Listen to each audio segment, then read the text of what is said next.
안녕하십니까. 증시각도기 곽산준입니다. 네, 이렇게 만나 뵙게 돼서 정말 반갑고 영광스럽게 생각합니다. 좋은 자리에 오셨고요. 요즘에 소음이 굉장히 많습니다. 많은 사람들이 이렇게라 저렇게라 많이 얘기를 하는데, 그러다 보니까 소음이 많은 대신에 정확한 정보는 많이 오히려 구분하기가 좀 힘든 것 같아요. 그래서 정확한 이야기를 잘 듣는 게 중요한데, 일단 첫 번째로는 자기 관을 잘 세우는 것이 굉장히 중요해요. 그래서 거기까지 어떻게 갈 것인지가 투자를 하는 데 있어서 상당히 중요한데, 저는 이제 지금 제가 오늘 강연 제목으로 삼은 것은 급변하는 흐름 속의 투자라는 제목으로 강연 제목을 달아봤습니다. 굉장히 큰 변화들이 지금 진행되고 있어요.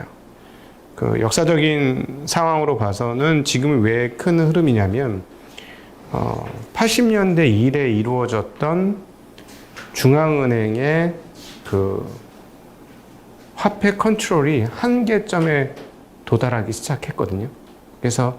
그리고 거기에다 문명사적인 변화도 같이 이루어지고 있어요. 그래서 굉장히 큰 변혁기에 들어왔고, 참으로 안타깝게도 노동하면서 열심히 노력하는 사람들에게는 굉장히 불리한 상황이 당분간 몇 년간 시작되는 상황이 왔습니다.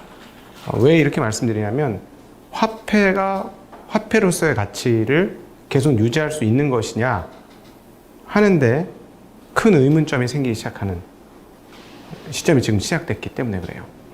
우리가 이것들을 이해하려면 역사적인 사건들을 몇 가지 짚어보아야 하는데, 첫 번째 여러분들한테 여러분들이 기억하셔야 되는 사건을 먼저 말씀드리고 강연을 시작하도록 하겠습니다.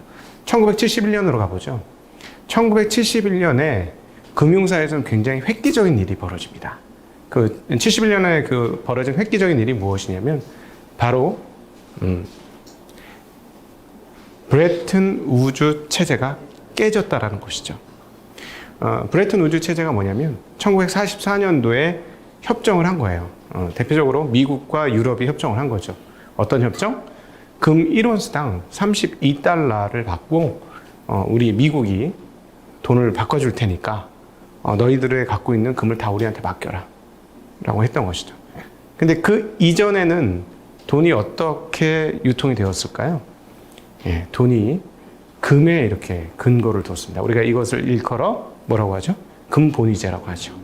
어떤 나라들은 금본위제도 했지만 금은 본위제도 했고 막 섞여 있었어요. 그런데 이제 그것이 44년에 어떻게 들어왔냐? 브레튼 우주 체제가 되면서 금을 화폐로 고정해서 바꿔주는 약속이 된 거잖아요. 그러니까 우리 달러로 너희 1온스를 갖고 오면 무조건 32달러를 줄 거고, 너희가 32달러를 갖고 오면 금 1온스를 줄 거야. 이런 계약이 된 거죠. 그러니까 일단 달러를 가지고 써. 필요하면 금을 줄게. 마음껏 달러를 써. 이렇게 된 거죠. 근데 그 사이에 어떻게 됐을까요? 미국은 어떻게 했을까요? 달러를 계속 발행을 했죠. 계속 발행을 한 거예요. 근데 잘 기억을 하실지 모르겠습니다만, 팍스 아메리카나, 진정한 팍스 아메리카나는 지금 미국이 세계 최강대국처럼 보이지만, 아마 나이 드신 분들은 기억하실 거예요. 미제가 정말 좋았던 때가 있습니다. 미제 제품이 진짜 최고였을 때, 최고의 퀄리티를 자랑하던 때가 있어요. 바로 50년대예요.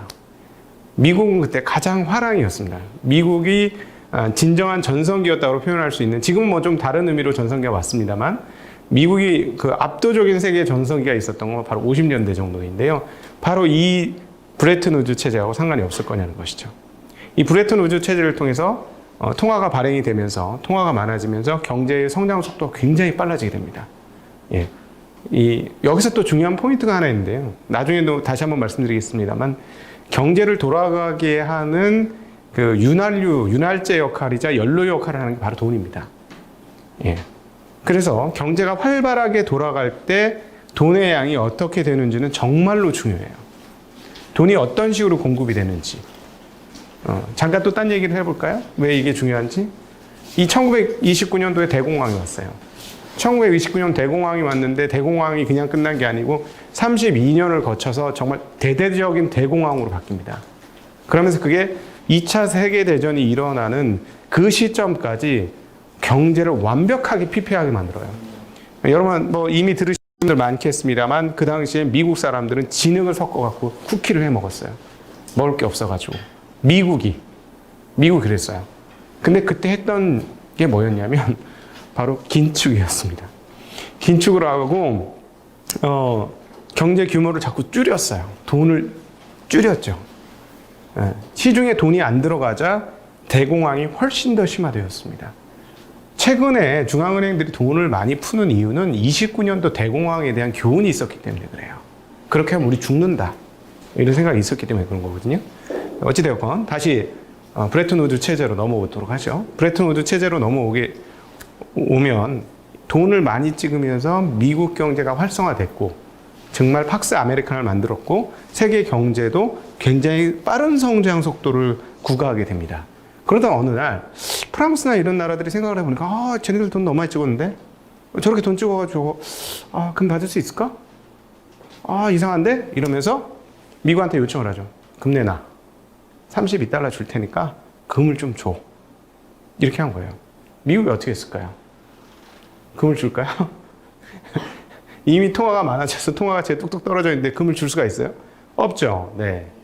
그러면서 71년도에 못 주겠어 하고 딱 깬 게 모두에 말씀드린 브레튼 우드 체제가 끝난 것입니다. 근데 이게 금융 경제 역사 그리고 세계 경제에 있어서 그리고 세계 역사에 있어서 매우 중요한 사건인데 사람들은 그냥 넘어가요. 이거에 대한 이해가 반드시 있어야 된다고 저는 생각합니다. 지금 이 시점에서는. 왜냐하면 그 화폐가 어떻게 바뀔지의 경계선에 지금 와 있거든요.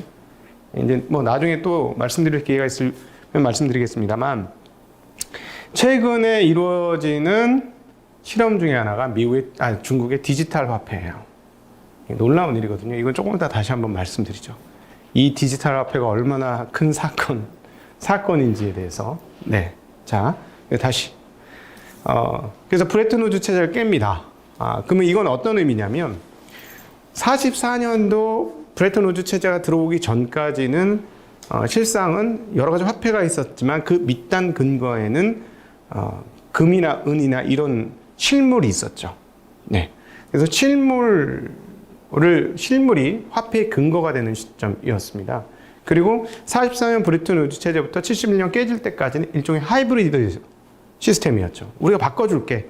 바꿔주진 않았지만 바꿔줄 수 있어 라고 얘기했어요. 그러니까 이때는 일종의 그 실물과 종이화폐, 실물화폐와 종이화폐의 하이브리드 시대가 44년부터 71년까지예요. 그런데 71년부터 뭐가 생겼어요? 이제 실물하고 완전히 떨어졌죠. 떨어지면서 어떻게 됐어요?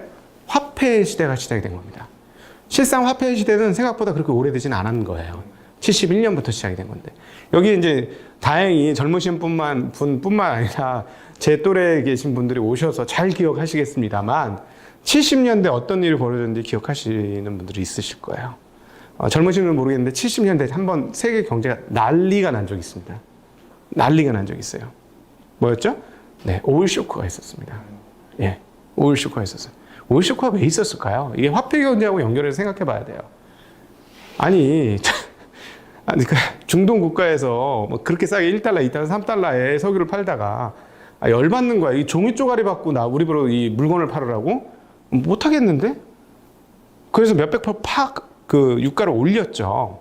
그래서 오일 쇼크가 난 거예요. 에너지 쇼크가 나서 난리가 났고 70년대 거듭 된 게 인플레이션이었습니다. 네. 요즘 브라질 같은 분위기. 브라질을 그러잖아요. 거기 가격 적는 점원이 따로 있잖아요. 오전하고 오후하고 가격이 틀려가지고. 요즘은 그렇지는 않겠습니다만 옛날에 그랬었지 않습니까? 정말 저는 저 어렸을 때 제가 이제 72년생인데 매년 물건값이 올랐어요. 여러분 뭐 믿으실지 모르겠습니다만 하드 값은 10원부터 시작했어요. 근데 매년 올라요. 10원, 20원, 30원, 50원, 80원, 100원 뭐 이런 식으로 계속 올랐어요. 새우깡도 50원부터 시작했죠. 네, 그게 50원, 100원, 150원, 200원 계속 올랐습니다. 그래서 오르는 게 항상 정상이었다고 느낄 정도로 70년대는 인플레이션이 굉장히 심했어요. 왜 심했을까요? 종이화폐 시대가 왔기 때문에 그렇죠. 네, 종이화폐 시대. 종이를 인정할 수 있느냐는 거예요. 종이를. 네. 그러던 참에 인플레이션이 심해지고 오일 쇼크가 나는데 한 명의 인사가 미국에 등장을 합니다. 이메타 거구의 장신 경제 일종의 경제 학자죠. 네, 학자가 등장을 합니다. 바로 미국의 중앙은행장이 되었던 폴 볼커예요. 폴 볼커가 나타나면서 어떤 일을 저지르게 되냐면 금리를, 그것도 콜 금리를, 여기서 콜 금리라고 하면 기준금리예요. 기준금리란 뭐냐면 한국은행이나 미국 중앙은행이 고시하는 그 기준이에요. 지금 0.25%잖아요. 0.00, 0.25 이런데 이걸 얼마까지 올렸느냐? 15%까지 올립니다. 말이 됩니까? 콜이 15%면 우리가 은행에 예금한 금리는 20%가 넘어야 된다는 얘기예요. 근데 실제로 그랬어요. 한국 같은 경우 저희 어렸을 때 학교 다니면서 그 학교마다 금고가 있었어요. 열심히 돈을 모으려고. 그때 줬던 금리가 한 15%, 22% 정도 돼요. 실제로 그랬던 때가 있어요. 요즘은 연간 15%만 돈 벌면 소원이 없겠다네. 전 재산을 영혼까지 다 끌어다가 넣겠다 하는 분들이 굉장히 많을 텐데 그때 정말 그랬거든요.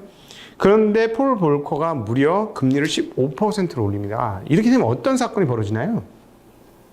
미국 경제가 도륙을 당하죠. 레이건 시대인데 미국 경제가 도륙을 당합니다. 그래서 영세업자들이나 이런 업자들이 거의 절반 가까이 절단이 나요. 다 문 닫아요.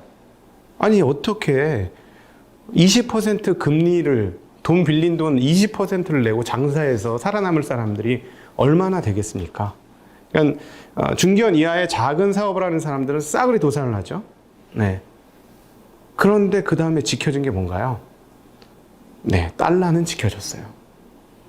달러는. 이게 굉장히 중요합니다, 여러분. 여러분 이걸 기억하십시오.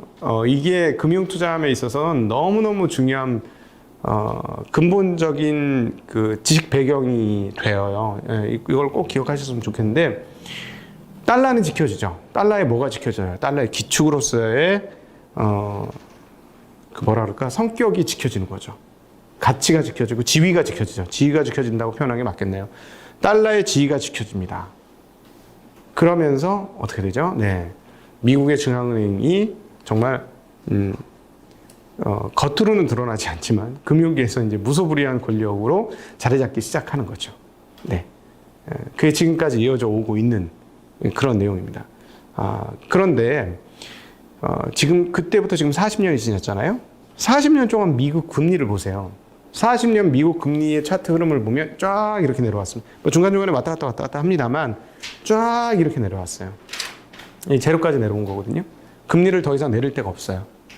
금리에 대해서 잠깐 먼저 설명을 해드릴게요. 금리가 뭘까요? 아주 쉽게 말씀드리죠. 금리는 뭐예요? 그냥 돈값이에요. 내가 돈을 빌렸을 때 이 돈을 빌린 값어치에 대한 대가를 주는 거거든요. 예, 그게 금리예요. 쉽게 얘기하면. 거기서부터 시작하시면 되고요. 근데 금리가 이제 40년간 쭉 내려왔습니다. 쭉 내려오면서, 네. 계속해서 내려왔다는 건 무슨 말이에요? 화폐가 공급됐다라는 거예요. 예, 지난 40년간 미국 경제 상황들을 보세요. 미국 주식 상황들을 보세요. 우리가 워렌 버핏이 정말로 대단하다고 생각을 하는데 연평균 수익률이 약간 요즘 계속 떨어지고 있는데 한 22% 내외쯤 돼요. 신화적인 인물이라고 하죠. 물론이에요. 대단한 인물이고 범접할 수 없고 뭐 얘기할 수 없어요. 왜냐하면 그 수익률 기록이 40년을 넘는 기록이기 때문에 정말 대단한 거고요. 근데 그러면 S&P의 연평균 수익률은 얼마일까요?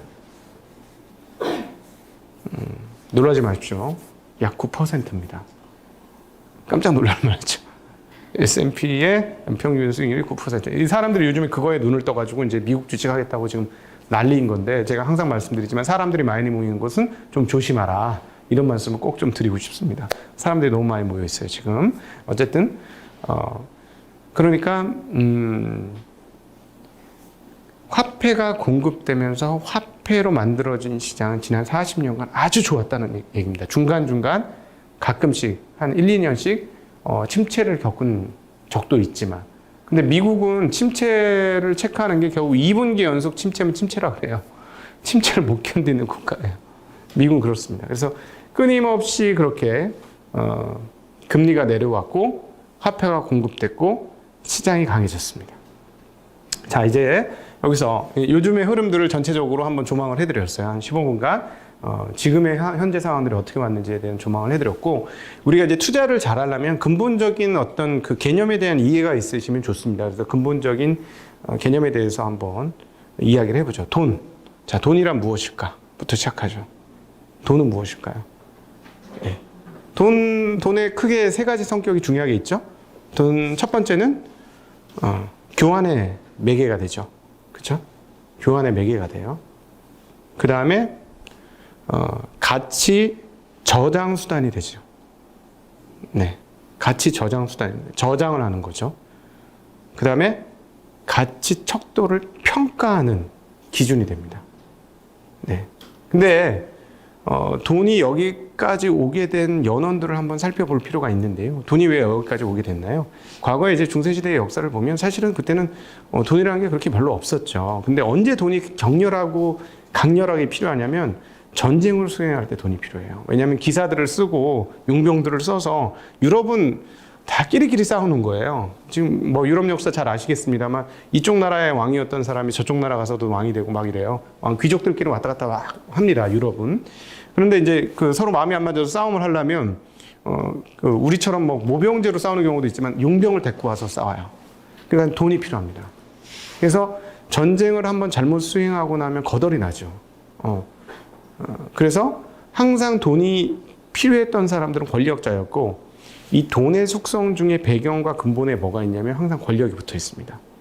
네. 그래서 우리가 그것까지는 좀 이해를 하시고 생각을 하셔야 될 것 같아요. 그러니까 돈은 권력을 유지하기 위해서 처음부터 조성되어서 지금까지 성격 규정이 되어 왔다라는 점을 꼭 좀 기억하셨으면 좋겠어요.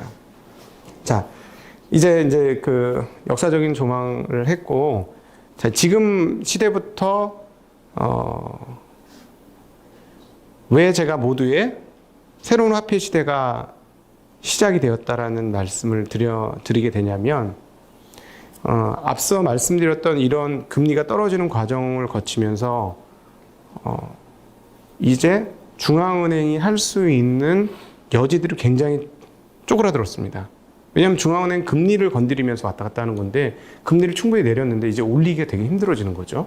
그래서 지금 재정정책을 써라 뭐를 하라 막 이러고 있는 상황인데, 자, 이제부터 우리 투자자들, 그리고 노동을 하시는 투자자들은, 이제 긴장을 해야 되는 상황인데, 여기서 화폐 공급이 많아지면 어떻게 될까요? 여기서 화폐 공급이 많아지면 화폐 가치가 본격적으로 떨어질 가능성이 있습니다. 이미 그 조짐이 지금 나타나고 있어요. 그래서 이번에 바이든이 결정이 되는 상황이죠. 바이든이 결정이 되었는데 이제 상원까지 잡지를 못해서 그런데 상원까지 만약에 잡았다면 굉장히 빠른 속도로 화폐가 공급될 가능성이 높습니다. 그렇게 되면 어떻게 되냐면 화폐가 많이 공급되는 시장은 활성화돼요. 앞서도 말씀드렸습니다만 화폐라는 건 경제를 움직이는 윤활제, 연료 이런 역할을 하기 때문에 화폐가 많이 공급되면 경기가 굉장히 활성화됩니다. 그래서 지금 최근에 왜 사람들이 왜 내가 투자를 해야 되겠고 주식을 해야 되겠고 왜 이렇게 될까요? 사람들이 본능적으로 뭔가 이상하다고 느끼고 있는 거예요. 내가 노동소득만으로는 이게 뭔가 안 된다. 한계에 봉착했다. 이런 걸 느끼게 되는 건데, 왜냐하면 지난 몇 년 동안에 우리가 이제 자산 가치는 올랐는데 월급 가치는 거의 올라가지 않고 있잖아요. 사실 제가 옛날 얘기 드리면 한 2005년, 6년도에 제가 월급 굉장히 많이 벌었어요. 근데 제 1년 월급에 동네 조그만 집 한 채는 살 수 있었어요. 근데 지금은 몇 년치를 모아도 동네 집 한 채 못 삽니다. 그만큼 그건 뒤집어 보면 노동 가치가 상당히 떨어졌다라는 얘기인데요. 지금 계속해서 이런 식으로 화폐가 전 세계적으로 공급이 되면 어떻게 되냐? 화폐 공급이 1차적으로 어디를 통해서 공급이 될까요? 금융시장을 통해서 공급이 돼요. 그래서 금융시장에 공급되는 화폐는 금융시장을 불쑥불쑥하게 올려놓을 겁니다. 굉장히 활성화시키고 가격도 굉장히 올려놓을 거예요. 근데 실물시장은 어떻게 돼요? 실물시장은 물건을 팔아가지고 순환돼가지고 돌아와서 그 물건에서 마진이 많이 나오면 그 노동소득이 올라가게 되는 구조잖아요. 근데 여기에는 그만큼 돈이 안 들어갈 겁니다. 돈을 뿌린 만큼 안 들어갈 거예요. 금융시장만큼 안 들어갈 거예요. 그렇기 때문에 금융시장의 상승 속도는 상당히 큰 폭으로 빠르게 나타나는 반면 노동시장과 실물시장에 들어가는 돈은 여기보다는 크지 않을 것이라는 거죠. 지금 그 한계에 봉착했기 때문에 중앙은행이 하고 있는 이야기가 뭐냐면, 야, 우리는 할 만큼 했다. 그러니까 재정을 써라. 재정을 써라. 근데 재정을 써도 금융을 돌아요. 이게 무슨 말이냐면, 여기서 재정을 써는 중앙은행은 위기를 맞을 때마다 돈을 많이 풀었어요. 돈을 많이 풀어서 막 뿌렸어요. 근데 중앙은행 행태의 핵심은 뭐냐면, 돈을 빌려줬을 때 받을 수 있는 사람한테만 빌려줘요, 돈을. 누구냐? 은행한테만 빌려주는 거예요, 쉽게 얘기하면. 중앙은행, 미국의 중앙은행은 은행한테 돈을 빌려주는 거지 일반인들한테 막 빌려주는 게 아니에요. 아니면 요번에는 어디까지 빌려주냐면 믿을 만한 회사한테까지 빌려줬어요. 즉 믿을 만한 회사의 회사채, 뭐 애플 회사채 이런 걸 샀죠. 예, 거기까지만 할 수 있지 더 이상 못해요. 아니면 의회 승인을 받아야 됩니다. 의회가 허락을 안 해줘요. 왜 네가 함부로 그런 짓을 해? 이렇게 되는 거죠. 그러니까 여기는 빌려받을 수 있는 곳, 그러니까 즉 거의 대부분 은행에 정도만 돈을 빌려주기 때문에 금융시장에서만 놀아요. 근데 금융시장에서만 놀아서 될 일이 안 되는 게 이번은 코로나 실물이 딱 얻어맞은 거잖아요. 실물이 죽은 거거든요. 셧다운 됐잖아요. 금융은 돌잖아요. 온라인으로 돌아요. 지금 안 도는 게 아니에요. 그래서 지금 이게 엄청난 위기가 아닌 게 은행이 안 무너져, 절대. 이번 사건은 은행이 무너진 사건이 절대 아니에요. 실물이 무너지는 사건이에요. 그러니까 중앙은행에서 할 수 있는 게 뭐예요? 우리는 할 만큼 다 했고 금리도 내렸고 다 했는데 이제 더 이상 못하니까 너희가 해라 하면서 했던 거 뭐예요? 실물에다 돈을 뿌려라. 그건 누가 해야 돼요? 재무부가 해야 돼요. 미재무. 너무 어렵나? 내용이? 괜찮아요? 네. 조금 때 본격적인 투자 얘기는 조금 이따 또 하고요. 이런 이제 배경을 좀 알고 계시면 투자하는데 도움이 되실 것 같아서 좀 이론적인 얘기를 좀 지금 드리고 있는 겁니다. 네. 자, 그러니까 뭐라 그래요? 재무부한테 돈을 풀라고 하는 거죠. 실물에다 돈을 뿌려라. 그러니까 우리가 최근 받았던 뭐죠? 소득 보존금? 그걸 뭐라 그러지? 재난지원금. 네, 재난지원금을 주듯이 주라는 거죠. 그러면 그래 주고 싶은데 어떻게 줘요? 조달 방법은 어떻게 돼요? 채권 시장에서 국채를 발행해서 뿌린 다음에 주는 거예요. 국채를 발행하면 누가 갖고 가요? 그것도 보통 금융권을 갖고 와서 금융권에 셀다운을 하면서 일반인들한테 팔거나 이런 식이 되는 거거든요. 그러니까 금융엔 어쨌든 돈이 들어가는 거죠. 어떤 식으로든 돈이 도는 거죠. 돌게 만들어주는 거고 그걸 가지고 실물에다 뿌리게 되면 이번에는 진짜 본격적으로 인플레이션이 한번 올 겁니다. 예. 그런데 인플레이션이 여기서 이제 또 요 얘기를 또 해야 되네. 자, 다시 이거 이제 또 다른 사이드인데 인플레이션이 과연 잘 올까요? 인플레이션 너무 재미없나? 인플레이션이 잘 올까요? 실물시장 인플레이션 잘 안 올 겁니다. 왜냐하면 온라인 혁신이 되어 있어서 제품 단가들이 계속 떨어지고 있어요. 옛날에는 아마존이 그 역할을 했고요. 요즘은 알리익스프레스 가면 그런 역할을 하고 있습니다. 가격이 너무너무 떨어져요. 여러분은 혹시 저는 거기 가는 걸 되게 즐겨요. 어디 가냐? 백화점이나 마트를 가는 게 아니고 전 다이소를 가면 입이 쩍 벌어져요. 아니 어떻게 이 가격에 이런 물건을 만들어낼 수가 있지? 거긴 최고가가 5,000원이잖아요. 이게 쉽게 얘기하면 1,000원 샵, 2,000원 샵, 5,000원 샵이잖아요. 너무 충격적인 거예요. 5,000원에 어떻게 이런 물건이 여기 있을 수가 있어. 이거 무슨 말이에요? 제작 단가가 계속 떨어진다는 것이죠.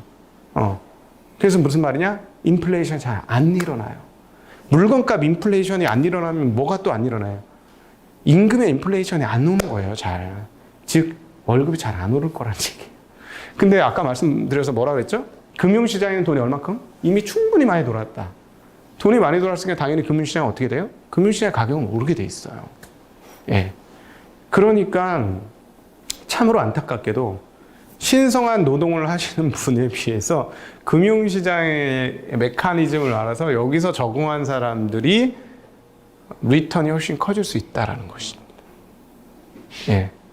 이거를 일반인들이 이제 눈치챈 거예요. 뭔지 모르겠는데, 표현은 잘 못하겠는데, 뭔가 있는 것 같아. 나 여기만 있어가지고는, 이거 안 되겠는데? 이거 뭐가 문제인데? 빨리 뭔가 전환이 있어야 되겠는데?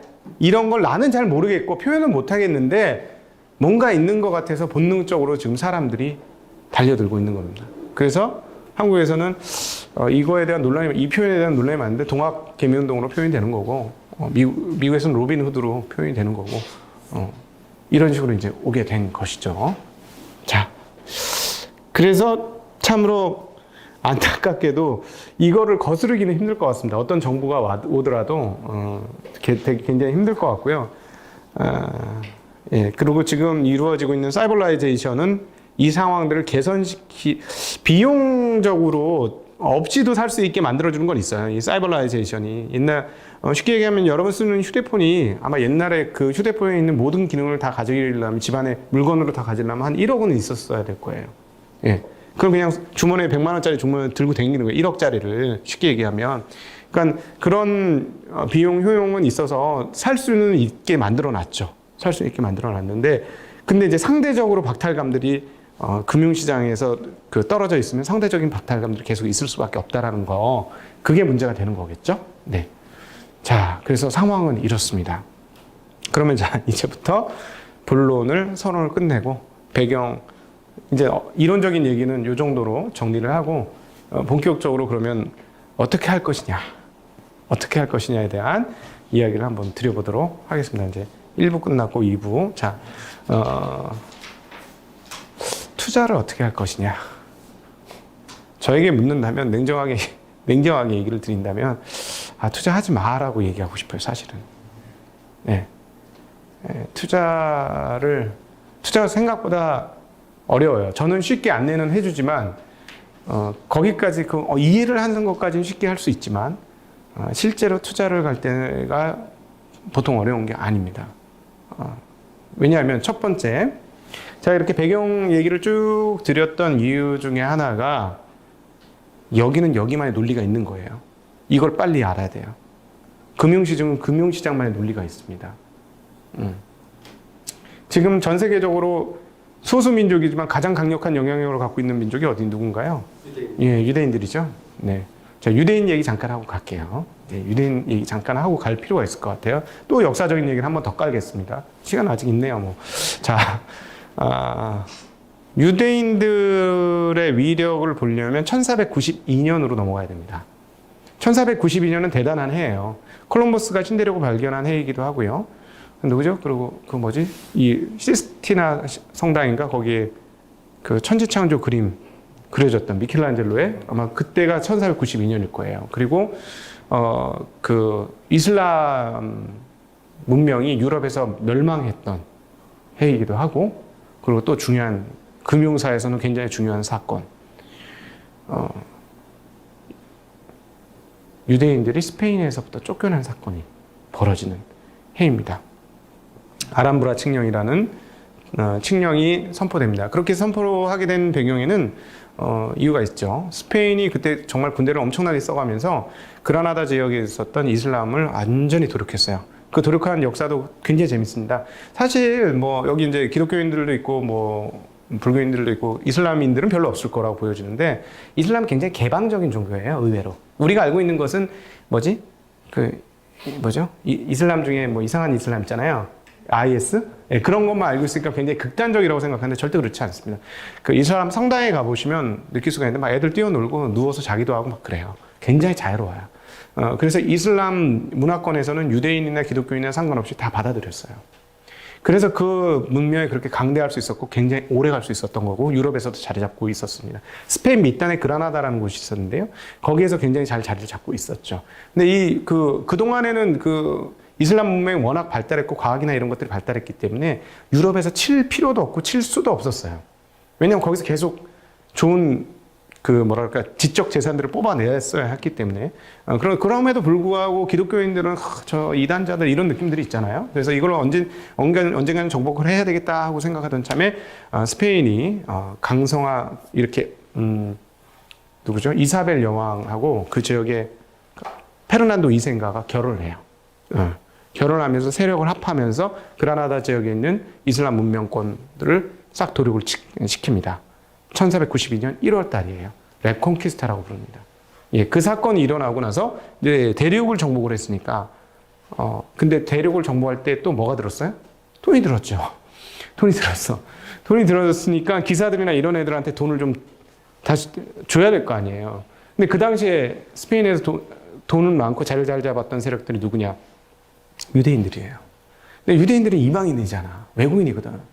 쉽게 얘기하면 우리나라에 예를 들어서 얼굴이 하얀, 머리가 갈색인 친구들이나 아니면 얼굴이 까만 친구들이 와서 막 자리 잡고 막 돈 많이 벌고 있으면 기분이 어떨 것 같아요? 별로일 거겠죠. 유대인은 항상 그런 대접을 받으면서 살아왔어요. 근데 유대인들이 또 이제 다시 또 유대인들이 어떻게 그렇게 자리를 잡았느냐? 어떻게 그렇게 자리를 잡았냐? 성경에 보면은요, 금하는 직업이 하나 있어요. 뭐냐면 고리대금업이에요. 고리대금업을 하는 거는 그 형제를 죽이는 행동인 거예요. 이건 사탄의 행동인 거예요. 그렇기 때문에 중세시대에선 우리가 생각하는 중산층 직업이 뭐냐면 그냥 농업이에요, 농업. 농업을 하면 중산층이고 고린대공업 저거는 지옥에 갈 놈들이 할 것이기 때문에 그게 유대인들한테 넘어간 거예요. 예, 유대인들의 금융 DNA는 그때부터 시작이 된 겁니다. 쫓겨나가지고. 네. 백정리를 한 거예요. 쉽게 얘기하면. 금융 백정을 한 거죠. 격하게 표현을 하면. 근데 금융 백정을 하면서 그 노하우가 쌓여, 걔는 업으로 넘어갔을 거 아닙니까? 세대를 거치면서. 그러면서 거기에 대한 DNA가 쌓인 거예요. 그리고 중요한 그 각각의 그 허드렛 일들을 많이 하면서 기술자들이 된 거죠. 그러니까 스페인에서도 중요한 일자리나 중요한 소위 말하는 보직들을 다 유대인들이 곳곳에서 자리 잡고 있었어요. 그래서 돈도 많았죠. 그러니까 얘네들 돈을 뺏어야 되거든. 그러니까 어떻게 했어요? 스페인에서 아람브라 칙령을 내리면서 이렇게 했죠. 너희들은 자유롭게 빨리 떠나가라. 스페인 땅을 빨리 떠나가라.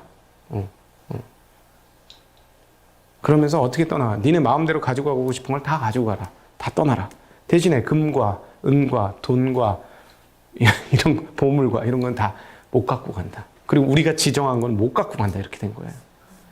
뭘 갖고 가라는 얘기야? 뭘 갖고 가라는 얘기야? 맨몸으로 쫓겨난 겁니다. 맨몸으로 쫓겨났어요. 그래서 이제 그게 이제 네덜란드로 가서 동인도 주식회사라는 거에 기원이 된 겁니다. 왜냐하면 이제 쫓겨나더라도 일을 만큼만, 이 투자한 만큼만 이뤄야지 몽땅 다 이루면 안 되겠다라는 생각을 했기 때문에 주식회사는 유한이잖아요. 내가 돈 낸 만큼만 손해보면 되는 거 아니에요. 그렇죠? 우리가 주식 투자를 했는데 회사가 망했어. 그럼 내 재산이 몽땅 망하나? 거기에 이제 무한 등기로 들어가 있는 사장이야 뭐 다 뺏길 수 있지만 이렇게 주식만 투자한 사람 주식만 뺏기면 되는 거예요. 녹으면 되는 거잖아요. 예, 그 제도가 이제 거기서부터 시작이 된 거예요. 재밌죠? 어쨌든 그런 그 유대인들이 스페인에서 쫓겨나면서 스페인이 어떻게 됐냐면 그 강성한 무적함대 그 강성한 그리고 저기 스페인이 저거 한 거잖아요. 신대륙 발견해가지고 그 멕시코 해가지고 거기서 은이 그냥 덩어리째 들어온 거 아닙니까? 그래서 중세 최대 강대국이 됐는데 순식간에 몰락했거든요. 네. 그 이유 중에 유대인 중심으로 역사를 읽는 사람은 유대인들이 거기서 다 빠져나왔기 때문이다라고 해석을 합니다. 그러면서 네덜란드가 그 다음에 굉장히 강한 국가가 돼요. 유대인들을 받았기 때문에. 그 다음에 어디? 영국? 영국의 비례론 3세하고 유대인들이 같이 넘어갔어요. 네. 그래서 유대인들이 있는 지금 미국이잖아요. 그렇죠? 영국에서 미국으로 넘어갔잖아요. 유대인 있는 국가가 왜 이렇게 강하냐?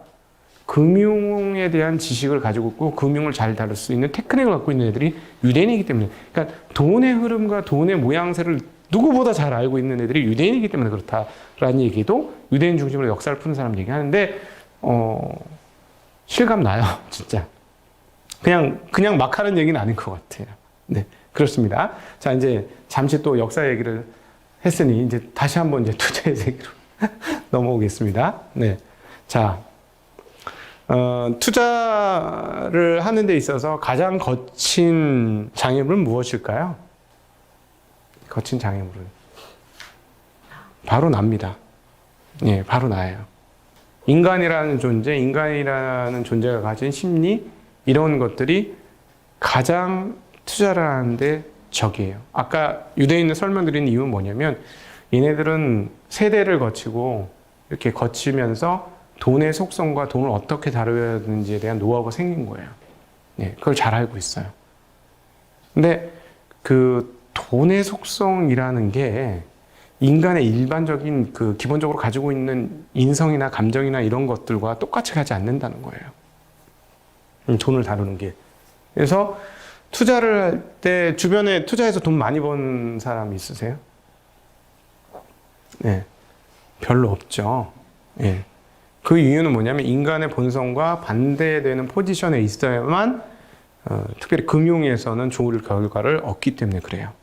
그래서 여러분들 중에서 내가 금융투자로 좋은 성과를 거두겠다고 생각하시는 분들이 있다면 지금부터 하실 작업은 자기 자신을 믿지 않는 작업을 하시는 거예요. 네, 나를 버려야 되는 거예요. 네. 세술은 세부대에 담으라는 말이 있듯이 금융투자에서 성공적인 결과를 얻으시려면 금융투자에 맞는 법칙을 배우셔야 합니다. 네. 대표적으로 얘기 드릴까요? 주가가 떨어지면 어떻게 되죠? 불안해지죠. 불안해집니다. 그죠? 내가 갖고 있는 주가가 이렇게 올라가면 어떻게 되죠? 기분이 좋죠. 근데 주식은 어떻게 해야 돈을 벌어요? 주식 투자는. 싸게 사서 비싸게 팔아야지. 그럼 무슨 말이에요? 기분 나쁠 때 사서 기분 좋을 때 팔아야지. 그래서 수익이 나는 거잖아요. 근데 대부분 어떻게 해요? 기분 좋을 때 사서 기분 나쁠 때 팔아요. 그렇지 않습니까? 네. 그러니까 안 되는 거예요. 이 인간 본성과 반대되는 거죠. 주식 투자는. 근데 문제는 뭐냐면 제가 이제 책에서도 썼습니다만 이 제일 안 되는 부류가 있어요. 투자를 하면 안 되는 부류들. 절대 안 되는 부류들 뭐냐면 자기 생각이 강한 사람들은 이 세계로 뛰어들면은 절대 안 됩니다. 그냥 100점 100패예요. 특별히 똑똑한 사람들, 공부 많이 한 사람들, 그리고 거기에 엔드 성공한 사람들. 다른 세계에서. 왜냐면 자기가 다른 세계에서 성공을 해봤기 때문에 그 논리가 맞다고 생각하거든요. 왜냐면 나는 여기에서 이렇게 해서 이런 성공을 거둬왔어. 해서 주식시장에 뛰어드는 거예요. 난 여기서 성공했으니까 여기서도 성공할 수 있어. 라고 생각하고 뛰어드는 거죠. 근데 어떻다? 언어가 다른 곳이에요. 한국말 아무리 잘한다고 해서 영어로 바로 연설하고 그럴 수 있나요? 아니죠.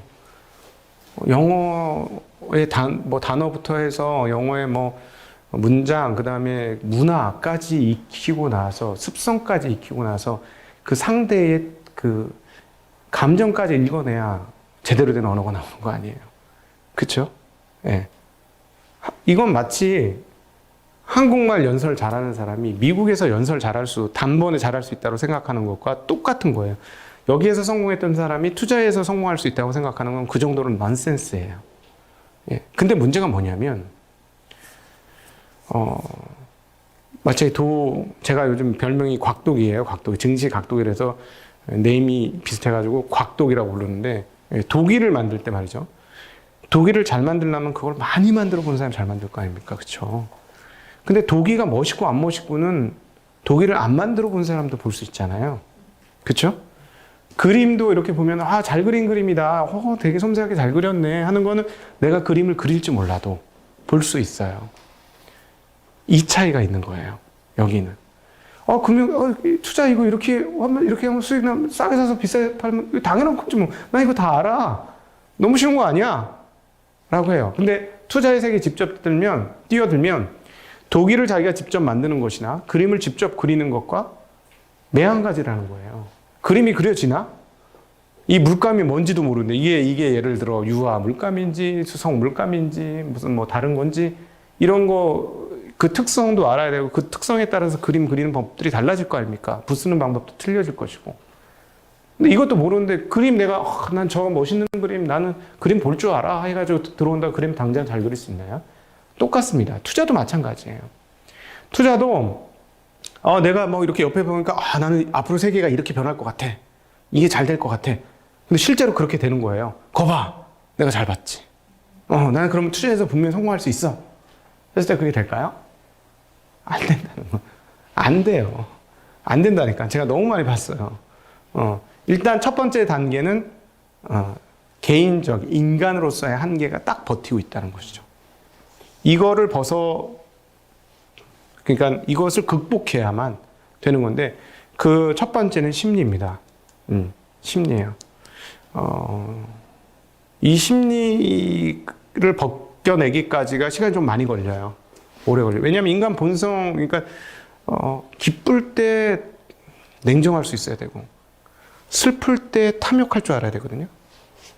이게 되냐는 거예요. 이게 어렵죠. 그래서 주식 잘하는 애들이 성격이 안 좋아. 진짜로 성격이 안 좋고 까칠한 애들 많아요. 근데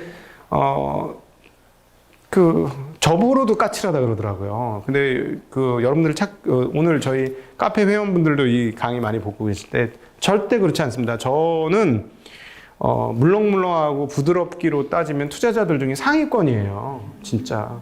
완전 상위권이에요. 근데 저보고도 되게 냉정할 거라고 얘기하거든요. 근데 이게 습성으로 바뀌긴 하는 것 같아요. 저도 옛날에 비해서는 조금 그렇게 되는 것 같아요. 왜냐? 이런 성향이 만들어지는 거죠. 사실을 있는 그대로 보려고 노력하는 거예요.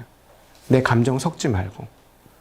기업이 실적이 나왔고, 이번에 실적이 나왔고, 다음 실적이 어떻게 나왔고, 더 나올지 나쁠지 분석을 해서 나쁘면 손절을 치든가, 매도를 하든가, 아니면 이제 뭐 보지를 않던가 뭐 이렇게 해야 되고 올라가면 지금 아무리 나빠 보여도 투자를 하던가 결정을 해야 되거든요. 이건 모두 사실에 근거해야 돼요. 내가 이 회사를 되게 좋아해, 사랑해. 우리 아버지도 이 회사에서 뭐 아주 깊은 관계가 있어서 나 이 회사 너무 좋아. 실적이 떨어지면 안 해야 되거든요. 감정적으로 내가 이 회사 좋다고 하는 거 아니에요. 그러니까 감정을 상당히 많이 내려놔야 되거든요. 그러니까 자꾸 이렇게 사실에 근거해서 투자를 하다 보면 사람이 조금 냉랭해지죠. 근데 이게 본성으로 자꾸 바뀌는 거예요. 왜 쓸데없는 얘기를 해? 그게 무슨 상관이야? 그게 왜 중요하지? 뭐 이렇게 되는 거죠. 네. 자꾸 미국 대선이 어쩌고저쩌고 요즘 막 그래요. 미국 대선이 그렇게 영향을 오래 미친 적이 없는데 왜 자꾸 그걸 나한테 물어봐? 저 요즘 그렇죠. 그냥 단순히만 일주일에서 한 달 정도 지나가면 끝나는 이슈겠지. 그래서 어떻다는 건데. 이렇게 되는 거죠. 실제로 그래요. 실제로 그렇게 오랫동안 영향을 미치는 이슈는 아닌 거고요. 그래서 그런 본성의 한계를 극복해야만 이 투자의 세계를 접어들 수 있는데, 그래서 여러분 꼭 기억하셔야 될 게 투자는 첫 번째 심리 게임이다 라는 사실을 꼭 기억하셔야 합니다. 투자는 심리. 내 심리를 이겨야 한다. 공포감을 이겨야 되고 탐욕을 이겨야 한다. 그래서 여러분들에게 근데 감정 중에 공포감과 탐욕은 쌍둥이에요. 쌍둥이입니다. 쌍둥이, 동전의 양면 같은 거예요. 이해 안 되시나? 예. 욕심을 많이 부르면 공포도 크게 오고요. 욕심을 덜 부리면 공포가 크게 안 옵니다. 항상 그렇습니다. 이거는 진짜 동전의 앞뒷면 같은 거예요. 그래서 여러분들이 공포에 빠지지 않으려면 투자에서 성공하기 위한 첫 번째 심리 뭐냐? 굉장히 중요한 노하우예요. 예. 욕심을 부리지 않는다. 욕심을 내려놓는다. 구체적으로는 목표 수익률을 낮춘다. 네, 이겁니다. 목표 수익률을 낮추는 게 첫 번째 심리 게임에서 여러분들 유리한 위치로 가게 만들어주는 중요한 대목이에요. 근데 이게 그렇지 않아요. 왜냐면 시세가 막 움직이고 옆에서 야, 나 하루에 30% 먹었어. 어떤 사람이 1,000만 원 가지고 왔는데 나 10억 만들었어. 이래버리면은 가슴 뛰거든요. 네. 인간의 욕망이 있기 때문에 그래요. 내가 투자를 할 때는 나의 미래상을 그려서 내가 앞으로 이 투자를 통해서 앞으로 어떻게 되고 싶다. 이런 생각을 자꾸 하는 거예요. 그러니까 자꾸 조급해지죠. 오늘도 후배들한테 이런 얘기를 들었어. 난 앞으로 5년만 이 일을 더 할 거야. 제가 그 얘기 듣고 미치는 줄 알았어요. 제가 옆에 있는데도 후배들이 그런 얘기를 증권사 직원조차 그런 얘기를 하고 있는 거예요. 우리가 이제 말을 보면 그 사람이 앞으로 어떤 고난을 겪어야 될지가 다 보이거든. 네. 그런 얘기를 하는 사람은 그 얘기가 입에서 떨어질 때까지 계속 고생해야 돼요. 어쩔 수 없어요. 진짜 안타깝게도. 네. 저 입장은 그래요. 제 입장은 이 좋은 직업을 왜 5년만 하고 때렸죠? 미친 것들 아니니? 야, 이거 너희들 익숙해지면 너희 저기 못 봤어? 90살까지도 계속해서 좋은 결과를 얻을 수 있어. 어떤 사람은 지금 이거를 해서 내가 보기에는 벌써 죽었어야 되는데 95세까지 정정하게 살아있어. 머리를 팽팽 돌려서. 그리고 재밌으니까. 이 좋은 일을 왜 5년만 하고 때려쳐? 난 이해를 할 수가 없네. 전 진짜 그런 심정인데, 많이 고통을 당했으니까 빨리 뭔가 한몫하고 그런다는 건데, 그 한몫을 하겠다는 거에 욕심이 들어있는 거예요. 근데 투자에서 좋은 성과를 거두려면 꾸준히 계속 차곡차곡 쌓는 게 가장 중요합니다. 이것이 생각처럼 잘 안 되실 거예요. 이게 이론과 현실이 달라요. 이 마음을 얼마나 빨리 내 것으로 만드는지가 그 사람의 성공의 아마 척도가 될 겁니다. 투자에 있어서. 정말 놀랍게도 비율적으로 보면 제가 성공했던 많은 투자자, 여기서 성공했던 많은 투자자들은 굉장히 꽤나 경제적 완전 자유, 지금부터 아무 일도 안 해도 평생 먹고 살 수 있는 그런 경제적 자유를 얻은 사람들의 상당히 많은 공통점이 생각보다 그렇게 욕심이 크지 않다는 거예요. 물론 뭐 사람마다 좀 틀려요. 뭐 연간 한 10몇 프로만 해도 된다는 사람이 있고, 정말 열심히 노력했기 때문에 요 정도밖에 더 많이 해야 되는데 이런 사람도 있고, 또 그 중에서는 또 뭐 욕심 있는 사람도 있는데, 대체적으로 많은 비율로 나는 크게 버는 것보다 꾸준히 벌겠어 하는 태도를 가진 사람들이 상당히 많아요. 성공했던 사람들 중에서. 근데 대부분의 일반 초보자들은 뭐냐면, 나 이번에 한 몫 잡아야 돼. 이 시점에서 한 몫 잡아야 돼. 투자는 그런 게 아닙니다. 투자는 성공의 루틴을 만드는 거예요. 성공의 루틴을 만들면 그다음부터 계속 이길 수 있어요. 뭐 중간중간에 조금씩 실패가 있지만 누적적으로 계속해서 성공을 쌓아갈 수 있거든요. 근데 사람들이 이 성공의 루틴을 찾으려고 안 하고 한몫 벌을 생각을 하는데, 한몫 벌을 생각으로 와가지고는 정말 수십억 수백억을 벌어도 한 방에 날려요. 이번 3월 달에 정말 한 방에 날린 사람들 정말 많습니다. 왜냐면 욕심 많았기 때문에요. 그리고 자꾸 이런 얘기, 나 이제 퇴직할래. 여기서 한 방 땡겨서 퇴직할래. 이거는 카지노를 하겠다는 거지 투자를 하겠다는 건 아닙니다. 투자는 굉장히 어렵지만 익숙해지고 나면 굉장히 좋은 직업이에요. 그래서 제가 이렇게 표현을 드렸죠. 저 강의에서도 그렇게 표현을 했는데, 처음에 1을 얻기 위해서 얼마큼의 노력을 필요하냐면 만의 노력이 필요합니다. 참 어쩔 수 없어요. 아까 그 인간 항해나 이런 것들 다 돌파하는데 힘들거든요. 만의 노력이 필요하고, 두 번째 100의 리턴을 가지려면 1000의 노력이 필요해요. 좀 더 익숙해지면 1000의 노력을 가지려면 이제 100의 노력만 해도 1000을 가질 수도 있고, 나중에는 뭐 10을 투자했는데 만을 얻을 수 있어요. 물론 쉽지는 않지만 뭐냐면 결이 생기는 거거든요. 투자의 결이 생겨요.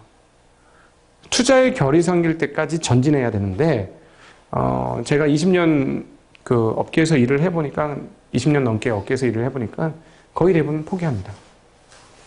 그래서 제가 첫 번째 주식을 처음 투자하는 사람들에게 결심해라. 포기할지 안 할지를. 포기하지 않으면 반드시 이길 수 있다. 포기하지 않으면. 근데 제가 해보니까 대부분 염세론자로 빠지고, 투자를 누가 알아? 그걸 어떻게 해? 몰라. 그리고 저는 그래서 저희 선배들이 막 이렇게 투자에 대해서 뭘 알아? 막 어떻게 알아? 누가 알아? 이런 얘기 할 때마다 좀 화가 나요. 저는 우리 선배들 중에, 남아있는 선배들 중에서 그런 얘기 하시면, 아니 본인이 못했다고 못하는 건가? 왜 성공한 사람들 분명히 있는데, 그 성공한 사람들을 제가 계속해서 추적했고, 저도 따라했고, 저도 이제 그 길을 가기 시작하는 사람인데, 이렇게 보니 포기하지 않고 계속 자기를 단련시켜서 루틴을 언제 만드냐가 되게 중요해요. 이건 어쩔 수 없이 에너지 총량의 법칙처럼 투자해야 되는 에너지가 어느 정도 일정이 있어요. 그래서 여기까지는 이 에너지가 채워져야만 어떤 길이 나오기 시작할 겁니다. 깨달음이 올 때가 있어요. 근데 깨달음이 올 때까지 포기하지 않고 계속해서 전진을 해주셔야 됩니다. 그래서 투자가 눈에 보이기 물론 중간중간 계속 눈에 보이는 느낌이 있어요. 나 이 정도면 된 것 같아. 또 지나면 근데 모자랐어. 나 이제 이 정도면 된 것 같아. 근데 또 지나면 이거 아니었어. 또 이 정도면 이게 마치 우리 드래곤볼 아세요? 무협 만화 드래곤볼 보면 점점 이제 고수들이 나오잖아요. 이 세계도 무협의 무협지 보면 중원 고수들이 한 명 한 명 계속 나오잖아요. 그런 것처럼 이쪽도 그래요. 그래서 여러분들이 가장 빨리 성장할 수 있는 방법 중에 하나는 뭐냐면, 잘하는 사람을 옆에서 잡아야 돼요. 그러니까 어떻게 하는지 그 노하우를 보셔야 돼요. 그걸 내 걸로 카피하는 거. 이게 최고 빨라요. 문제는 뭐냐면, 그럼 고수들이 별로 없어. 고수인 것처럼 하는데 자기가 고수 아닌 것도 몰라, 대부분. 그래서 제가 요즘에 소음이 많아졌다고 표현하는 것은, 실전적으로 성공을 제대로 못했는데도 불구하고 일부 작은 성공들 몇 개를 가지고 내가 이렇게 해서 잘했다라고 자꾸 설명하는 사람도 있고요. 또 하나는 참으로 안타까운 게 뭐냐면, 해설하는 사람이 너무 많아요. 실전 참여자들보다. 참전하는 사람보다. 근데 잘 경험을 못 해보고 잘 모르는데 아는 것처럼 자꾸 얘기하는 거예요. 그러면 일반인들 보기에는 되게 그럴싸하고 되게 멋있어 보이거든요. 그러니까 그냥 쉽게 넘어가는 거죠. 그리고 심지어는 요즘 이런 분도 있어요. 과거의 영광을 가지고 와서 그걸 쪽쪽 빨아먹는 분들이 있어요. 과거에 내가 이렇게 해서 성공을 했다. 근데 그 이후에 계속 성공하지 못했어. 그러니까 근데 과거에 나 이렇게 성공했다 해서 사람들을 모아갖고 회원으로 모아갖고 거기서 돈 받아가지고 사업을 하시는 분이 있어요. 월 얼마 수강료를 받아가지고. 절대 그런 거 하지 마세요. 절대 그런 거 하지 마세요. 그냥 아예 저 여기처럼 그냥 생으로다가 배우는 거, 아예 처음부터 가르쳐 줄 테니까 열심히 배우자. 그러니까 배우는 거에 대한 비용을 내라. 이런 건 상관이 없는데, 내가 당신한테 어떤 정보를 줄게. 여기서 돈을 내. 이거 안 되는 거예요. 예. 예, 안 됩니다. 예. 그러니까 뭐냐면, 요즘 시장에서 그런 게 있어 너무 안타까운데, 실전 투자를 해서 진짜로, 자기를 세워가면서 옆을 도와주려고 하는 사람보다, 그렇게 오는 사람들, 소위 말하는 주린이들을 데리고 거기서 돈벌이를 하려고 하는 사람들이 지금 너무 많아요. 그 옛날부터 그랬어요, 근데, 이 업이. 예. 그래서 막, 그걸로 돈 버는 거야. 투자로 돈 버는 게 아니고, 투자를 설명해 주는 걸로 돈을 버는 거예요. 그런 사람이 너무 많아. 그러니까 사람들이 사실은, 신뢰를 못하고, 이 금융에 대해서 더 신뢰를 못하는 것이죠. 근데 참으로 안타깝게도, 앞서 유대인 얘기를 해드렸습니다만, 한국에는 이런 유대인처럼 금융의 기술이 뛰어나게 올라온 게 별로 없어요. 제가 이번에 3억 대주주 논란도 많았고, 정부에서 하는 그런 걸 보면서도, 참 되게 멀었구나. 왜냐하면 공무원들이 투자에 대해서 전혀 몰라요. 부동산만 한 거야. 부동산은 이제 누가 오랫동안 깔고 뭉개느냐가 인플레이션을 그대로 흡수를 다 하면서 올라오는 거거든요. 그래서 사실은 요즘은 이제 어려워요. 그 전문적인 부동산 투자는 열심히 발품을 팔고 엄청 전국을 다 돌아다니고 그 해당 지역별 특성을 다 파악해서 투자를 하는 사람도 있어요. 그런 사람들이 있지만 그동안에 일반적인 건 그냥 깔고 앉으면 되는 거였거든요. 그러니까 공무원들이 대체적으로 그런 분위기야. 근데 주식은 굉장히 기술이 많이 필요해요. 그러니까 이해하고 있는 사람들이 없어. 그래서 우리가 금융 강국으로 가기에는 정말 너무나 멀고, 이것까지 되면 요즘 우리 코로나 사태 이후에 우리나라 얼마나 잘해요. 저는 개인적으로 완전 선진국이라고 생각하거든요. 미국하고 유럽 하는 거 보세요. 우리가 여러분 젊은 세대는 그렇게 못 느끼실지 모르겠지만 60년대 70년대생들은요 메이드 인 USA 그리고 유럽 이러면 하늘이었어. 하늘. 너무 대단한 국가들이었거든요. 범접할 수 없는 선진국이었거든요. 이번 코로나 사태로 싹 깨졌죠. 저런 거지 같은 나라들 다 있어. 이렇게 됐죠. 그러면서 우리는 완전 선진국 된 거죠, 지금. 그러니까, 그런데 우리가 이제 마지막 단추로 꼽아야 될 게 바로 이 금융입니다. 근데 참으로 안타깝게도 금융에 대한 수준이 굉장히 낮고, 그리고 또 공무원들도 금융 몰라. 심지어 은행원들도 금융 몰라요. 이해가 되십니까? 여러분들이 만나는 대체적인 은행원들도 금융 몰라요. 예. 그러니까 이런 정도의 상황이니까 한국은 앞으로 이쪽에서만 잘 된다면 진정한 제가 보기에는 선진국으로 거듭날 수 있습니다. 근데 제가 이제 안타까우면서도 기대를 하고 있는 건 뭐냐면 이번 동학개미운동을 통해서 정말로 많은 사람들이 들어왔는데 하나 안타까운 점은 뭐냐면 거의 대부분 죽을 거라는 거예요. 예.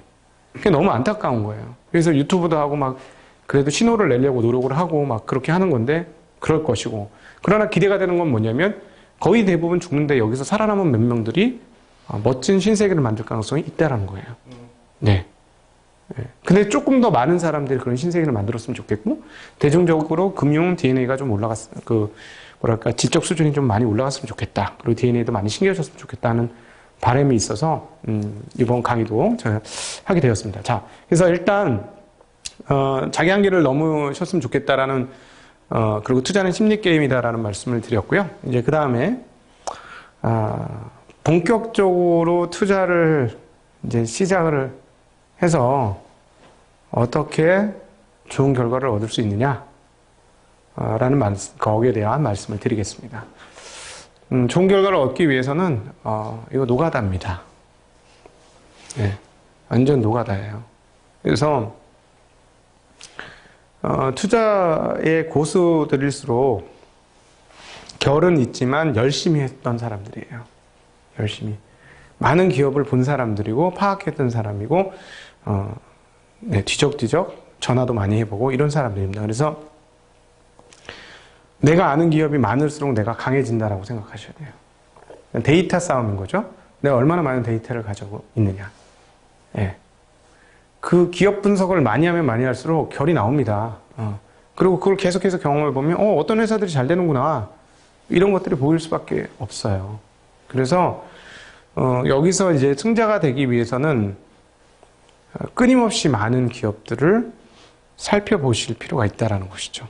파악해 보시고 연구해 보시는 거. 그게 실전 투자에서는 매우 중요합니다. 매우 중요해요. 만약에 이렇게 못하실 거라면, 제가 아까 이제, 많은 동학개미들이 그냥 전사할 것이다라는 말씀드렸는데, 전사하지 않을 수 있는 방법들을 몇 가지 간단하게 말씀드릴게요. 제가 이제 걱정에 대해서 곰곰이 생각해 봤어요. 일반인들은 어떻게 여기서 살아남을 수 있을까? 네. 간단한 방법, 간단한 팁을 드릴게요. 한국의 대표 기업들로 축소를 하세요. 관심 영역을. 업종별 대표로, 그러니까 업종에서 한 두세 개 기업들만 쫙 이렇게 추리세요. 추려서 지금 사람들이 잘 안 찾는 영역에 대해서 관심을 가지기 시작하시죠. 그게 필요합니다. 그리고 심리게임에서 이길 수 있는 방법과 더불어서 같이 엮으면 좋으신데요. 아까 제가 심리게임에서 이길 수 있는 방법이 뭐라고 말씀드렸죠? 수익률 눈높이를 낮추라는 거였습니다. 예. 많이 먹으려고 생각하지 말고 적게 덜 깨지는. 근데 여기까지 오기 힘들어요. 예. 이거 초보 영역 아니에요. 정말 죄송하게도 난 적게 먹고 안 깨질래라고까지 내 마음속에서 근본적으로 진심으로 그 말이 나오는 건 초보 영역은 아니에요. 안타깝게도. 이해가 안 되시죠? 이거 초보 영역이 아닙니다. 내가 이걸 빨리 캐치하면 내가 초보 딱지를 빨리 떼는구나 이렇게 생각하시면 돼요. 나중에 아세요. 제가 왜 이렇게 얘기했는지 겪어보시면. 네. 근데 그래서 그 높은 수익률을 가지지 말고 좀 낮은 수익률에 대한 목표치를 가지시고 한국의 대표 기업들 중에 사람이 안 찾는 기업을 관심을 가지십시오. 요즘 같으면은 사람들 다 관심 갖는 영역이 어딘가요? 온라인 회사들이죠. 네이버, 카카오 이런 데죠. 가격 상당히 올랐어요. 그죠? 예. 근데 사람들은 자꾸 오른쪽에서 기회를 찾으려고 해요. 근데 주식이라는 건 영원히 하늘로 솟아나는 성장하는 나무가 아니기 때문에 어느 정도 이상 올라가면 오를 수 있는 폭은 점점 줄어드는 거거든요. 근데 사람들은 놀랍게도 여기서부터 시작해서 여기까지 주가가 오른다고 하고 그 다음에 떨어진다고 한다면 어디서 관심을 갖냐면 대부분 여기서 관심을 가져요. 8할, 9할 올라왔을 때 관심을 갖는 이게 인지상정인 거예요. 예. 이게 인지상정이에요. 그러니까 왜냐면 남들이 좋다 그러면 이거예요. 딱 이거 똑같아요. 인간의 그 군중심리가 뭐냐면 재래시장 같은 데를 갔어요. 아니면 마트 막 이렇게 막 파는 데 갔어. 근데 다 사람이 없는데 어떤 데만 사람이 우르르 해. 그럼 거기 가질까요? 안 가질까요? 거기 가지잖아요. 자, 상식적으로 생각해 보세요. 장사가 너무 잘 돼요. 그럼 거기 가격이 어떨까? 가격을 싸게 팔아서 사람이 많을 수도 있지만 비싸게 팔아서 사람이 많으면 계속해서 가격이 올라갈 거예요. 그쵸? 샤넬백 가격 오르듯이. 그럼 뭐예요? 가격이 높게 주식은 정확하게 그렇습니다. 사람이 많으면 가격이 높게 형성됩니다. 왜냐하면 살려고 달려드는 사람이 돈 들고 들어가니까 당연히 나도 살래 하면 가격이 올라가는 거예요. 사람이 많이 모인 곳은 뭐다? 객관적으로 가격이 많이 오르는 것이다. 그러면 나에게 부여될 몫은 그렇게 크지 않을 것이다. 라고 생각하셔도 크게 틀리잖아요. 이게 10중 8구는 대충 이렇게 맞아요. 물론 그렇지 않은 기업들도 중간중간에 있지만 일반 개미 투자자들이 섬세하게 5% 10%의 영역을 뚫어서 내가 수익을 내겠다? 이건 무리스럽잖아요. 그렇죠? 그래서 저는 이제 대중적인 방법을 말씀드리는 거예요. 그래서 대형주 중에 가격이 이미 이렇게 많이 올라간 기업에 가면 내가 먹을 몫은 많지 않다. 이미 남들이 많이 가지고 갔다. 이렇게 생각하시는 게 상당히 필요합니다. 예. 그 다음으로 대형주 중에서 가치 평가를 제대로 못 받고 있는 기업들이 있어요. 요즘 같으면 어디가 그럴까요? 절대 안 될 것 같은 영역이 있죠? 은행. 네. 은행 정말 쌉니다. 네. 예를 들어 볼까요? 내가 장사를 해요. 조그만 포장마차를 해요. 떡볶이 포장마차를 해. 네. 포장마차를 하는데, 여기서 1년에 1억을 벌어. 그럼 이 포장마차 얼마에 파시겠어요? 1년에 나한테 또박 떨어져, 포장마차. 나 안 팔래. 1억 버는데 그걸로 나 만족하면서 하네. 이렇게 생각하실 수도 있지만, 팔아야 돼요. 팔 거야. 그러면 얼마에 팔겠어요? 예. 10억, 20억 받아야 되지 않겠어요? 그죠? 10억, 20억 받아야 되겠죠. 근데 은행 같은 경우는 지금 3억, 4억 받아요. 예. 좀 웃기지 않습니까? 1억 버는데 3억, 4억 받아요. 그러면, 왜 그렇게 생각하냐면, 이제 디지털화 되면서 은행들이 다 망할 거라고 생각하거든요. 근데 정말로 망할 건지 고민을 해봐야 돼요. 물론, 미래 성장이 떨어졌기 때문에 프리미엄 많이 못 받을 수는 있어요. 그건 있지만 제가 드리고 싶은 말은 뭐냐면 그럼 밑으로 얼마나 떨어질 건데 밑으로 떨어질 공간이 별로 없어요. 제가 여기서 여러분들에게 드리고 싶은 팁은 초보 투자자들은 위에 공간을 보지 말고 밑에 공간을 봐라. 응? 밑으로 떨어질 게 별로 없는 영역을 공략을 해라.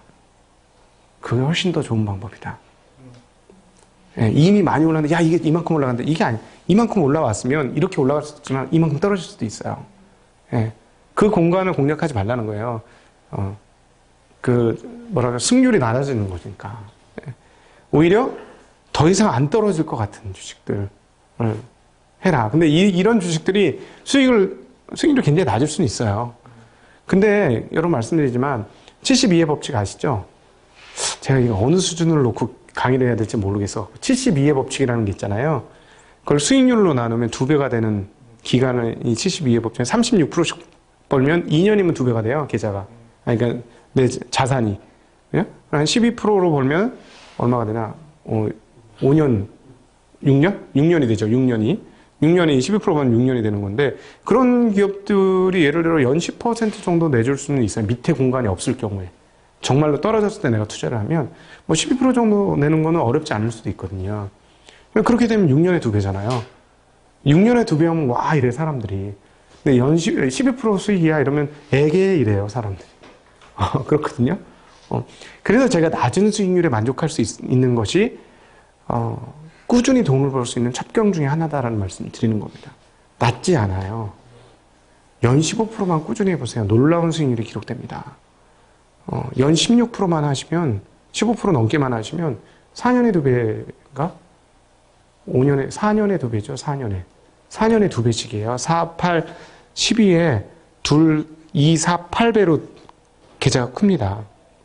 이걸 꼭 인식하는 게 중요합니다. 근데 주식 투자는 막 변동성이 있으니까 당장에 크게 벌고 싶어서 그런데 자, 그래서 다시 팁으로 돌아와서 그래서 밑에 공간이 없는 쪽으로 가시고 왜 대형주를 말씀드리냐면 대형주들은 다 검증이 되어 있는 주식들이에요.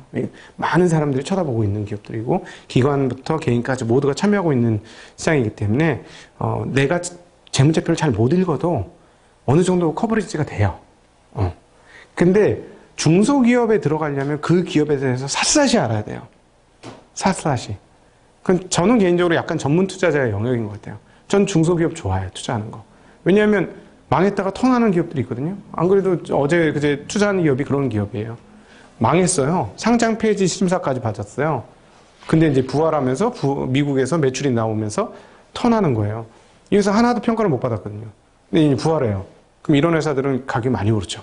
2배, 3배 올라요. 저는 이제 그런 걸 찾지만 일반인들은 그걸 하려면 회사에 대해서 샅샅이 알아요. 그러니까 제가 심지어는 그 회사에 통화를 해서 막 이렇게 이제 얘기를 끌어내는 거거든요. 얘네들의 미래가 어떨지 어떻게 생각하는지를 끌어내야 돼요. 전화를 해서. 그러면 제 후배가 그러더라고요. 이 회사 이렇게 될 거야. 다음 분기 어떻고 다다음 분기 어떻고 그 다음 분기 어떻게 될 거야 라고 얘기를 해주니까 저희 후배는 어떻게 그런 것까지 다 들으셨어요? 그렇게 얘기를 하더라고요. 그건 뭐 당연히 우리가 자꾸 하다 보니까 묻는 방법이 있거든요. 이렇게 살짝 그 공시를 위반하지 않도록 끌어내는 방법이 있어요. 예, 그래서 그걸 이렇게 추측을 하면서 이렇게 그렇게 되겠네 이렇게 얼핏 던지고 뭐 이런 게 있거든요. 저희들끼리는. 하여튼 뭐 그건 전문 투자의 영역이니까 그렇게 하지 말죠. 그것까지는 안 하셔도 되고 이미 검증받은 대형 기업들의 중에 떨어진 기업들에 투자를 하는 것도 방법이에요. 요즘 같으면 뭐 건설주들 얼마나 많이 빠져 있습니까? 그런데 하나 더 팁을 드리죠. 오늘 강의 비싼 강의다. 네. 더 팁을 하나 더 드리죠. 이익이 하락하는 기업은 안 돼요. 업종은 안 돼요. 이익이 하락하는 업종은 안 되는 거예요. 아무리 대형 기업이라도, 아무리 싸다고 해도. 이익이 하락이 끝나고 올라갈 기업들로 하셔야 됩니다. 그게 제일 중요한 팁입니다. 여러분, 돈 벌 수 있는 방법을 찍어드린 거예요. 제가 지금. 네, 이것만 잘 실천하시면 여러분 돈 벌 수 있습니다. 네.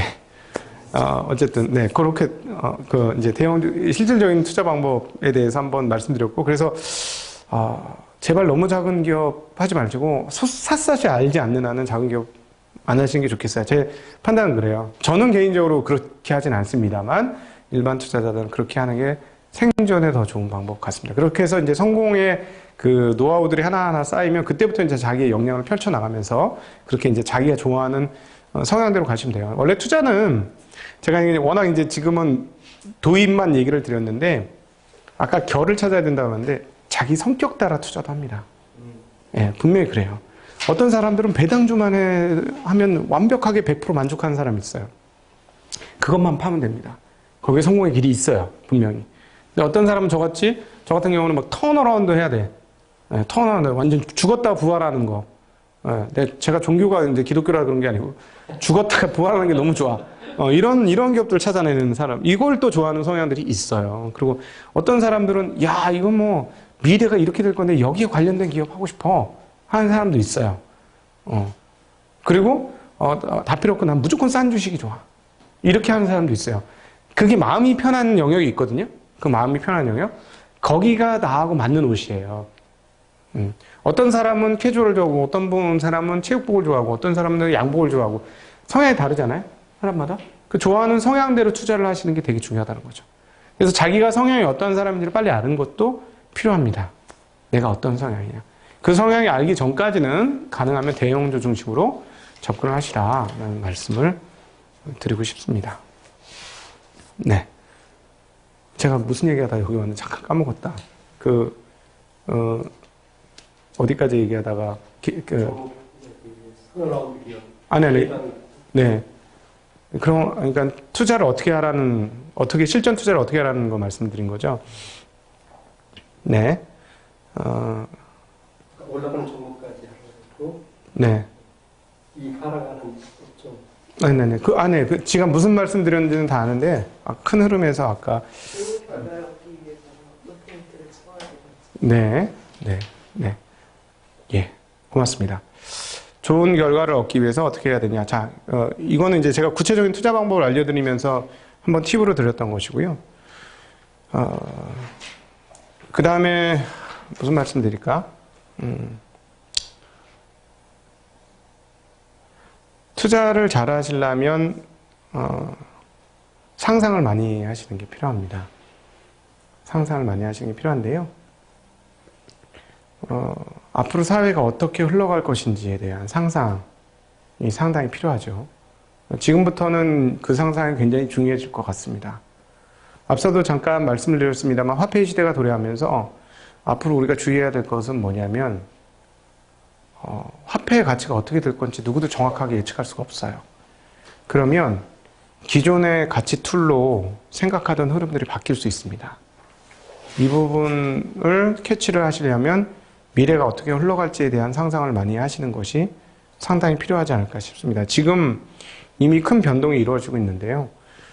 사실 지금 빅5 기업들 있잖아요. 아마존, 애플, 구글, 그 다음에 페이스북, 이런 기업들, 그리고 또 요즘엔 테슬라까지 전혀 다른 차원의 기업들이 지금 생겨났거든요.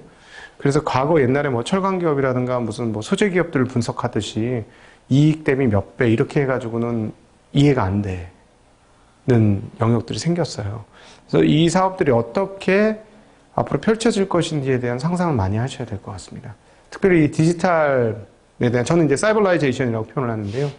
이 사이버라이제이션 시대에, 이게 이제 어떻게 볼 수 있냐면, 옛날에는 물건 하나를 만들고, 그 물건을 어떻게 파느냐, 그래서 마진이 얼마가 남느냐, 그러니까 이 물건 하나 만들 때 어떤 비용이 들어가느냐가 핵심이었어요. 자원이 들어가서, 유한한 자원이 들어가서 물건이 나와요. 그래서 이 과정으로 얼마나 압축적으로 비용을 절감하면서 소비자에게 충분한 돈을 받느냐, 이게 되게 중요했거든요.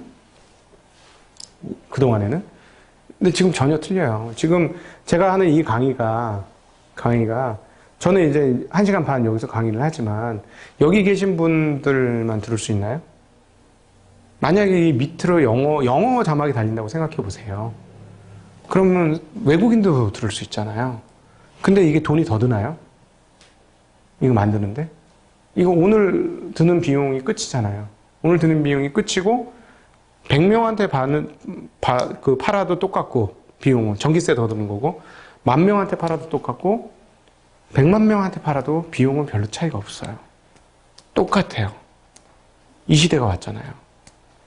그래서 이걸 일컬어 우리가 어떻게 표현하면 이건 물건이 물건을 만들던 시대는 유형의 시대인데 무형의 시대가 왔어요. 무형의 시대가 왔는데 이 무형의 시대에서부터는 뭐를 잡아야 되는 거예요? 시간을 잡아야 되는 거예요. 시간이 가치가 되는 시대가 왔어요. 예. 그 화폐 가치도 약해지는데 시간이 가치가 된 거예요. 내가 너의 시간을 돈 주고 살게. 어떤 기업이 이제 돈을 많이 벌어요? 정말 웃기게도 시간을 많이 뺏어먹는, 시간이 돈인 거예요. 네. 시간을 많이 확보할 수 있는 사람이 돈을. 그러니까 플래톤은 뭐예요? 많이 머물게 하잖아요. 많이 머물게. 예. 기업 문화가 이렇게 바뀌고 있어요. 아주 급변하고 있습니다. 그래서 이런 거에 대한 상상들과 생각들을 많이 하셔야 되는 그런 시대가 왔어요. 그래서 미래에 대해서 고민을 해보고 뭐 책도 많이 읽어보고 상상을 많이 하시는 것들이 미래 투자를 위해서는 상당히 필요한 것 같습니다. 그래서 요게 다시 역으로 갈까요? 다시 유형으로 갈까요? 좀 쉽지 않을 것 같아요. 왜냐하면 왜 유형 시대 중심으로 가기 어렵다고 생각을 하냐면 제가 앞서 말씀드렸죠. 다이소 말씀드렸잖아요. 다이소 진짜 완전 가격 혁명 중에 혁명이잖아요. 저는 거기 갈 때마다 진짜 이 물건이 어떻게 이 가격이 너무너무 놀라운데 그건 무슨 말이에요? 제조 단계에서는 공정 자동화와 효율화가 극단적인 상황까지 밀어붙여졌다는 거예요. 앞으로 여러분 굉장히 그러니까 비싼 가격을 붙일 수 있는 건 브랜드 파워가 있는 것밖에 없을 수도 있어요. 예를 들어 뭐 롤렉스라든가 무슨 샤넬이라든가 이렇게 나는 이거를 가짐으로써 일종의 보석 같은 걸 가져서 나는 이걸로 나의 정체성을 삼고 싶어 하는 사람들한테 아주 미친 가격을 붙여가지고 팔 수 있는 그런 브랜드 파워를 가진 애들은 그걸 팔 수 있겠지만 나머지는 품질 차이가 별로 없이 다 싸게 만드는 거예요. 다. 왜? 사람 손이 필요 없거든요. 다 기계로 만들 거거든요. 예, 우리나라뿐만 아니라 중국, 나중에는 인도, 이렇게 다 그렇게 될 거거든요. 그러니까 인건비가 낮다고 굉장히 낮게 제품을 만든다? 몇 년 더 지나면, 한 10년, 20년 더 지나면 그것도 굉장히 의미가 없어질 것 같아요. 그게 무슨 말이냐면, 유형 자산으로 뽑아낼 수 있는 부가가치가 극단적으로 줄어들 거라는 거죠. 그러니까 이제 브랜드 가치를 만들 수 있는 것, 그리고 브랜드 가치를 만들 수 있는 것 중에 중요한 포인트 중에 하나는 얼마나 많은 사람의 시간을 뺏어올 것이냐. 이게 굉장히 중요하게 되는 것이죠. 네, 그래서 이거는 오히려 젊으신 분들은 아주 감각적으로 잘 알 거예요. 내가 어떤 분들은 뭐 이제 페이스북은 끝났어, 이제 틱톡이야, 뭐 이러시는 분도 있어요. 이미 내가 보내는 시간이 그쪽에서 많고 그게 더 흥미 있기 때문에 그러니까 그런 식으로 어떤 기업들이 시간을 더 많이 뺏어오느냐 이것들도 향후에 매우 중요한 포인트가 될 것이다. 투자에 있어서 이런 세상이 변화하는 상황에 대해서 얼마의 투자의 마인드를 얼마나 잘 키울 수 있느냐 이런 것도 굉장히 중요해 보입니다. 네, 오늘 또 모셔서 이제 정말 좋은 강의 들은 것 같아요. 정말 그 돈의 역사, 경제의 역사부터 투자 심리 그리고 마지막에 정말 비싼 꿀팁까지 너무 좋은 이야기 많이 주셨는데요. 오늘 강연 중에서 아까 이제 질문 주신 것 중에 또 중국의 디지털 화폐에 대해서 또 말씀 주신다고 하는데 중요한 부분인 것 같아서 한번 추가적인 설명 좀 부탁드릴게요. 네, 디지털 화폐가 되면 굉장히 무서운 사회가 오는 거죠. 진정한 빅브라더가 등장을 하는 것이고요. 무슨 말이냐면 그동안에는 돈이 어떻게 흘러가는지를 통계치를 통해서 뽑아냅니다. 중앙은행들이 여러 가지 통계 장치들, 실제로 미국의 중앙은행의 FOMC에 박사급들이 아마 전 세계에서 가장 많이 모여있는 곳 중에 하나가 그 FOMC일 거예요. 그래서 수많은 통계들을 냅니다. 그래서 이번에도 보시면 아시겠습니다만 코로나 터지고 나서 굉장히 급작스럽게 금리를 내렸거든요. 충격적으로 금리를 내렸어요. 제로금리로 바로 갔어요. 그래서 저희는 처음에 이 FOMC가 미친 거 아닌가? 이거는 좀 과한 것 같은데 했는데 한 달 정도 있다가 나타난 경제 상황들을 보면서 이해가 됐죠. 이렇게 안 했으면 안 됐구나. 그럼 무슨 말이냐? 이미 통계치를 가지고 있었구나. 급변동하고 떨어지는 통계치를 가지고 그렇게 대응을 한 것이구나 라고 볼 수가 있는데 그런 흐름들을 어떻게 하나요? 돈의 흐름들을 보면서 포착을 하는 거죠. 자기가 각각 정해진 그 위치에서 그 통계치를 뽑아가지고 분석을 해서 이렇게 되는 건데 디지털 화폐가 되면 어떻게 될까요? 누구 수중에 얼만큼의 돈이 있는지가 다 보이게 되죠. 그죠? 그게 중요한 포인트예요. 그럼 중앙은행이 어디에 어떻게 돈을 넣고 빼야 되는지가 흐름이 나오는 거죠. 그러면 중앙은행의 힘이 매우 강력해집니다. 아마 이제 디지털 패권에 대한 싸움도 어마무시하게 이제 벌어지게 될 것인데요.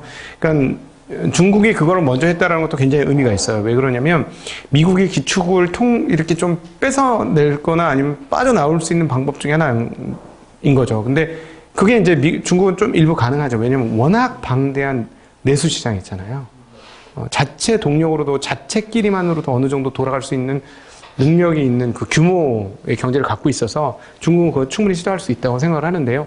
어찌되었거나 이제 디지털 화폐가 시대가 오게 되면 중앙은행의 권력이 정말 거의 무소불위한 권력으로 바뀌게 될 것이다 라는 거 충분히 상상할 수 있고, 그렇다면 어디에 돈을 어떻게 쓸까를 훨씬 더 세세하게 결정할 수 있을 것이고, 그렇게 된다면 어떻게 될 거냐? 국가, 그리고 중앙은행, 거기에 연계된 중앙은행, 그러니까 중앙은행과 연계된 국가의 힘이 매우 강력한 파워가 되고 진정한 빅브라더가 출현하게 될 것이다. 그래서 그 다음부터는 어떤 지배구조 체제를 가지고 그 지배구조 체제가 얼마나 효율성을 뽑아내는지에 따라서 나라의 경쟁력이 결정될 것이다. 이렇게 생각해 볼 수 있을 것 같습니다. 오, 굉장히 또 무서운 이야기면서도 네. 어찌 보면 그런 디지털 화폐는 되실 거라고. 시간이 가면, 네네. 아마 중국에서부터 먼저 시도를 해서 그렇게 할 것 같고요. 그 다음에 아까 이제 설명드릴 때, 사실은, 제가 너무 자주 말씀드리다 보니까 또 얘기하기 싫어서 그냥 패스가 된 흐름들이 있는데, 투자자분들이 아셔야 될 부분 중에 하나가 뭐냐면, 중앙은행이 너무나 중요해요. 중앙은행이 너무나 중요한데 이걸 대부분 모르죠. 예, 단순히 금리만 올리고 내리는 그런 조직으로 알고 있는데 절대 그렇지 않습니다. 아까 말씀드렸지만 제가 역사를 계속해서 말씀드렸던 근본적인 이유 중에 하나가 돈이 있는 곳에 경제가 있는 거예요. 간단하게 말씀드리면. 그리고 돈의 양에 따라서 경제가 활성화되냐 불활성화되느냐가 결정이 되는데, 문제는 뭐냐면 그럼 무조건 돈을 많이 넣으면 되지. 무슨 문제가 있느냐. 돈만 많이 넣으면 경제가 활성화되는데, 물론 맞아요. 틀린 말이 아니에요. 근데 문제는 뭐냐면 경제가 활성화돼서 방향성이 너무 위로 각을 틀고 가면 뭐가 되냐면 버블이 오거든요. 버블이 오고 나서 깨지고 나면 회복이 안 되는 거예요. 그 대표적인 예가 2008년도 리만 브러스 사태, 미국의 시제로 사태, 부동산 버블 붕괴 사태예요. 이 부동산 버블 붕괴가 어떻게 나타나는지를 보면 충분히 이해할 수가 있는데, 이건 바로 저기서부터 시작돼요. 2000년 IT 버블에서부터 시작돼요. 2000년에 IT 버블이 어마어마하게 났잖아요. 우리나라도 경험을 했는데 젊으신 분들 잘 모르겠습니다만, 그때는 무슨 닷컴만 붙으면 매일 상한가 갔어요. 진짜 매일 상한가. 한국에서도. 근데 미국도 마찬가지예요. 그러니까 무조건 뭐 디지털이라고만 붙으면 주가가 그냥 빵빵빵빵 뛰었어요. 왜 그렇게 뛰었냐? 그것도 잠깐 설명을 드리면, 아마존이 지금 아마존이 될 거라고 그 당시에 상상한 거예요. 그래서 지금 아마존 가격이 높지만 그 당시에 이익 대비 주가는 그 당시에 가장 비쌌어요. 아마존이. 그냥 아마존에 의해서 미래 상태가 이렇게 될 것이다. 우리나라 같은 경우는 뭐 새로운 기술이, 야, 인터넷으로 공짜 전화가 된대. 국제 전화가 공짜로 된대. 세상에 이런 세상이 온대. 이게 말이 돼? 여러분들 입장에 젊은 분들은 이건 너무나 뻔한 현실이라서 아무 느낌이 없겠지만, 그 당시에는 국제 전화 하려면 1분에 막 몇천 원씩 가고 그랬어요. 미국에. 카드도 몇천 원짜리 사고 막 5천 원짜리 사면 뭐 2분 3분 통화하면 미국하고 끝나. 그냥 이런 시대였어요. 이런 시대를 살았었는데, 야, 온라인으로 무료로 전화가 된다 하니까 사람들이 난리가 났던 거죠. 그러니까 엄청난 이익 배수를 주면서 주가를 올렸던 거예요. 근데 2000년도에 그러면서 가격이 완전 거품이 납니다. 참고로 어느 정도 거품이 나는지 말씀드릴까요? 코스닥 지금 지수가 얼마인가요? 900포인트, 800 몇십 포인트잖아요. 800 몇십 포인트. 2000년에 고점이 얼마 포인트냐면 2000포인트였어요. 그걸 아직도 회복을 못한 거예요. 그 당시 200포인트였는데요. 이 지수가 막 60포인트 이렇게 너무 빠지니까, 그 밑으로 빠지니까 이거 도저히 안 되겠다. 이건 지수로서는 의미가 없다. 뭐 50 몇 포인트, 60 몇 포인트 무슨 의미가 있나 해서 곱하기 10배 해준 거예요, 지금. 곱하기 10배 해줘서 지금 800 몇십 포인트, 옛날로 따지면 80 몇 포인트고 지금. 그때 200포인트, 2000포인트까지 갔던 게 지금 떨어진 거예요. 그러니까 얼마나 큰 버블이었는지 알 수 있죠. 근데 그런 버블이 왔었어요. 그래서 그런 버블이 왔었다가, 버블이 깨지니까, 급락을 하니까 2000년 4월 이후로 급락을 하면서 쫙 하면서 도산이라고 그러니까 그린스펀이 너무 놀랬던 거죠. 그래서 금리를 막 내렸어요. 그때 금리를 계속 올리면서 버블이다 하면서 금리를 계속 올렸거든요. 버블을 막으려고. 콜금리가 한 6.5%까지인가 올랐을 거예요. 그때. 그러다가 이 버블이 붕괴되니까 금리를 급작스럽게 낮춥니다. 그리고 급작스럽게 낮춘 상태에서 꽤나 오랜 기간 끌어요. 2006년까지. 금리가 낮으면 뭐가 제일 좋다? 부동산이 제일 좋죠. 부동산 사기가 제일 좋습니다. 미국에서 부동산 난리가 난 거예요. 그래서, 그거 있잖아요. 이렇게, 하루 난리를 하시는 분들이, 업소에서 난리를 하시는 분들이 집을 세 채씩 사고 막 그랬잖아요. 왜 그랬어요? 돈을 빌려줘도 은행 입장에서는 빌려줘서 집만 사면 무조건 돈을 더 벌어. 그러니까 아무리 빌려줘도 상관이 없는 거였죠. 그러니까 신용이 전혀 없고 이민자고 예를 들어 영주권, 시민권도 없는 사람한테 돈을 막 빌려준 거예요. 그러면서 가격을 계속해서 올렸죠. 사고 또 사니까 가격이 올라서 계속 오를 거라고 믿음이 생기는 거예요. 한 5년에서 10년 정도 방향성이 똑같으면 사람들은 항상 그게 진리 흐름처럼 인식하는 사람들의 인식의 한계가 있어요. 만약에 지금 한국 사람들은 지금 오랫동안 주식시장에 계속 빠지기만 하니까 언제든 빠질까? 항상 그 고민이잖아요. 앞으로 한 5년만 계속 상승해 보세요. 주식은 영원히 상승한다고 생각해요. 인간은 그렇게 도취되고 마비되는 성향들이 있거든요, 분명히. 근데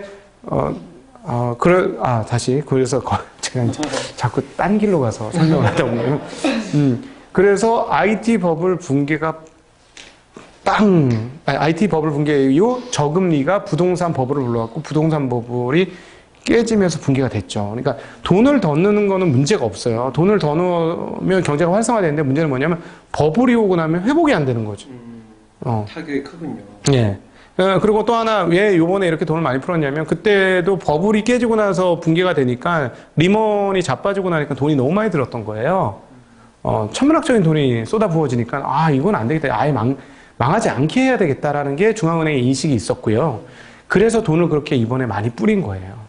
그런데 중앙은행이 어떻게 돈을 다루느냐에 따라서 경제는 결정되는 거예요. 심한 말은 아니고 사실이 그래요. 특별히 금융경제는 중앙은행이 돈을 어떤 태도를 가지고 다루느냐에 따라서 결정되는 겁니다. 그 예가 오래잖아요. 코로나 사태로 셧다운이 다 되고 유럽은 지금 10만 명씩 하루에 확진자가 나오고 미국은 이 난리가 나는데 주가가 오르잖아요. 이해가 되십니까? 이해가 안 되시죠? 저는 이해가 돼요. 제가 그래요. 코로나는 그 증시의 촉매, 증시 상승의 촉매라고 저는 그렇게까지 얘기하거든요. 당연하지. 중앙은행이 돈을 풀어주니까. 중앙은행의 힘은 그만큼 센 거예요. 특별히 달러 기축을 가진 미국 FOMC는 그렇게 힘이 센 거예요. 여기에 대한 근본적인 배경을 깔지 않고 금융시장에 뛰어들면 이해가 안 되는 거예요. 그래서 저 유튜브 증시각도 TV 하는데 이렇게 하면 걱정하지 마세요. 그 코로나는 걱정하지 마세요. 상관없이 이건 갈 겁니다. 이러면 미친 소리 하네. 댓글에서 알지도 못하고 이제 확진자가 커지고 해서 난리가 나고 이럴 건데 전혀 그렇지 않아요. 중앙은행에 돈 풀면 시장 가는 겁니다. 이거 이해해야 돼요. 그러니까 앞서 말씀드렸듯이 생산의 논리와 금융시장의 논리가 다르다는 걸 이해를 해야 되는 거예요. 이걸 이해 못하면 금융시장에서 이길 수가 없는 거예요. 달라요, 완전히. 다르죠? 언어가 다른 것처럼. 완전히 달라요. 이거 다르잖아요, 지금. 네. 비슷하지 않아요. 전혀 달라요. 그래서 이거를 이해해야 되는 거죠. 그러면 언제 코로나 때문에, 코로나 때문에 유럽 지금 작살나고 힘든데 무슨 소리냐, 말도 안 되는 소리. 코로나로 인해서 셧다운을 하면 그렇게 되는 거지. 경제가 이렇게 끊기면. 근데 또 끊기니까 거기다 또 돈을 쏟아붓잖아요. 끊겨서 떨어진 건 돈을 쏟아면 다시 올라요. 금융시장이 가장 빨리 반영하거든요. 그래서 이 금융시장의 논리를 이해를 해야만 되는 건데 납득이 안 되실 겁니다. 그렇죠. 피부로는 납득은 안 갈 것 같아요. 네, 납득이 안 아까 말씀 디지털 화폐로 돌아오면 빅브라더의 역할로서 굉장히 추적이 잘 되기 때문에 이런 조절들을 굉장히 세심하게 잘해서 경제가 더 좋아질 것 같은데 가능성이 있죠. 개인에게는 어떤 영향이 있는 건가요? 그렇게 되면? 빅브라더 약간 부정적인 의미도 있잖아요. 개인에게요? 네. 그거는 생각을 많이 안 해봤는데요. 경제가 말씀하신 대로 아주 미세 조정이 될 겁니다. 그래서 큰 호황과 큰 불황의 진폭이 작아질 가능성은 상당히 높죠. 관리를 잘한다면. 그렇죠, 관리를 잘한다면 그렇고요. 그러니까 정치권이 권력을 잡은 사람들이 무슨 생각을 하느냐에 따라 달라지는 거예요. 네. 개인들의 삶은. 맞아요. 그래서 예를 들어서 그쪽에서 여기 개인들이 지금 굉장히 어렵다. 기업에 비해서 어려워서 이쪽에 뭔가 자원 배분을 더 해야 된다. 라면 좋아질 것이고 아니다. 내 친구 하는 기업들이 좋아져야 되니까 이 기업들한테 더 많은 해결을 주겠다. 거기다 방점을 두겠다 하면 개인들보다 이쪽이 더 좋아지겠죠. 네. 그러니까 권력이 굉장히 중요해지는 거예요. 그러네요. 정부가 추진하는 산업이 주가가 더 많이 오르거나 이런 현상들이 더 있을 수 있겠네요. 그렇죠. 그렇죠. 네, 네, 네. 좋습니다. 네. 이제 정말 많은 분들이 질문 많이 주시고 있어가지고 네. 한번 이제 30분 남았으니까 여기 계신 분들 질문하셔도 좋거든요. 하다가 중간에 언제든 좀 질문 주세요. 그래서 질문이 많아서 한번 퀵하게 한번 좀 보도록 할게요. 그 큰 흐름에서 우리 디지털페이 이야기 나눴으니까 두리랑님이 이런 질문 주셨어요. 5G로 시작된 장세가 2차 전지, 자율주행, 수소차, 해상폭력, 디지털 화폐로 이어져 가고 있습니다. 다음 장세는 어떤 흐름으로 이어질까요? 큰 흐름 또 보실 것 같아서. 네, 네. 네. 지금 저는 개인적으로, 제가 직접 투자는 거의 안 하고 있습니다만, 테슬라가 일으킬 향후 시대가 어떻게 될지에 대해서 굉장히 관심이 많습니다. 왜냐면 이게 디지털 시즌2가 벌어지는 건데요. 그러니까 애플에 의해서 디지털 시즌1이 시작된 거죠.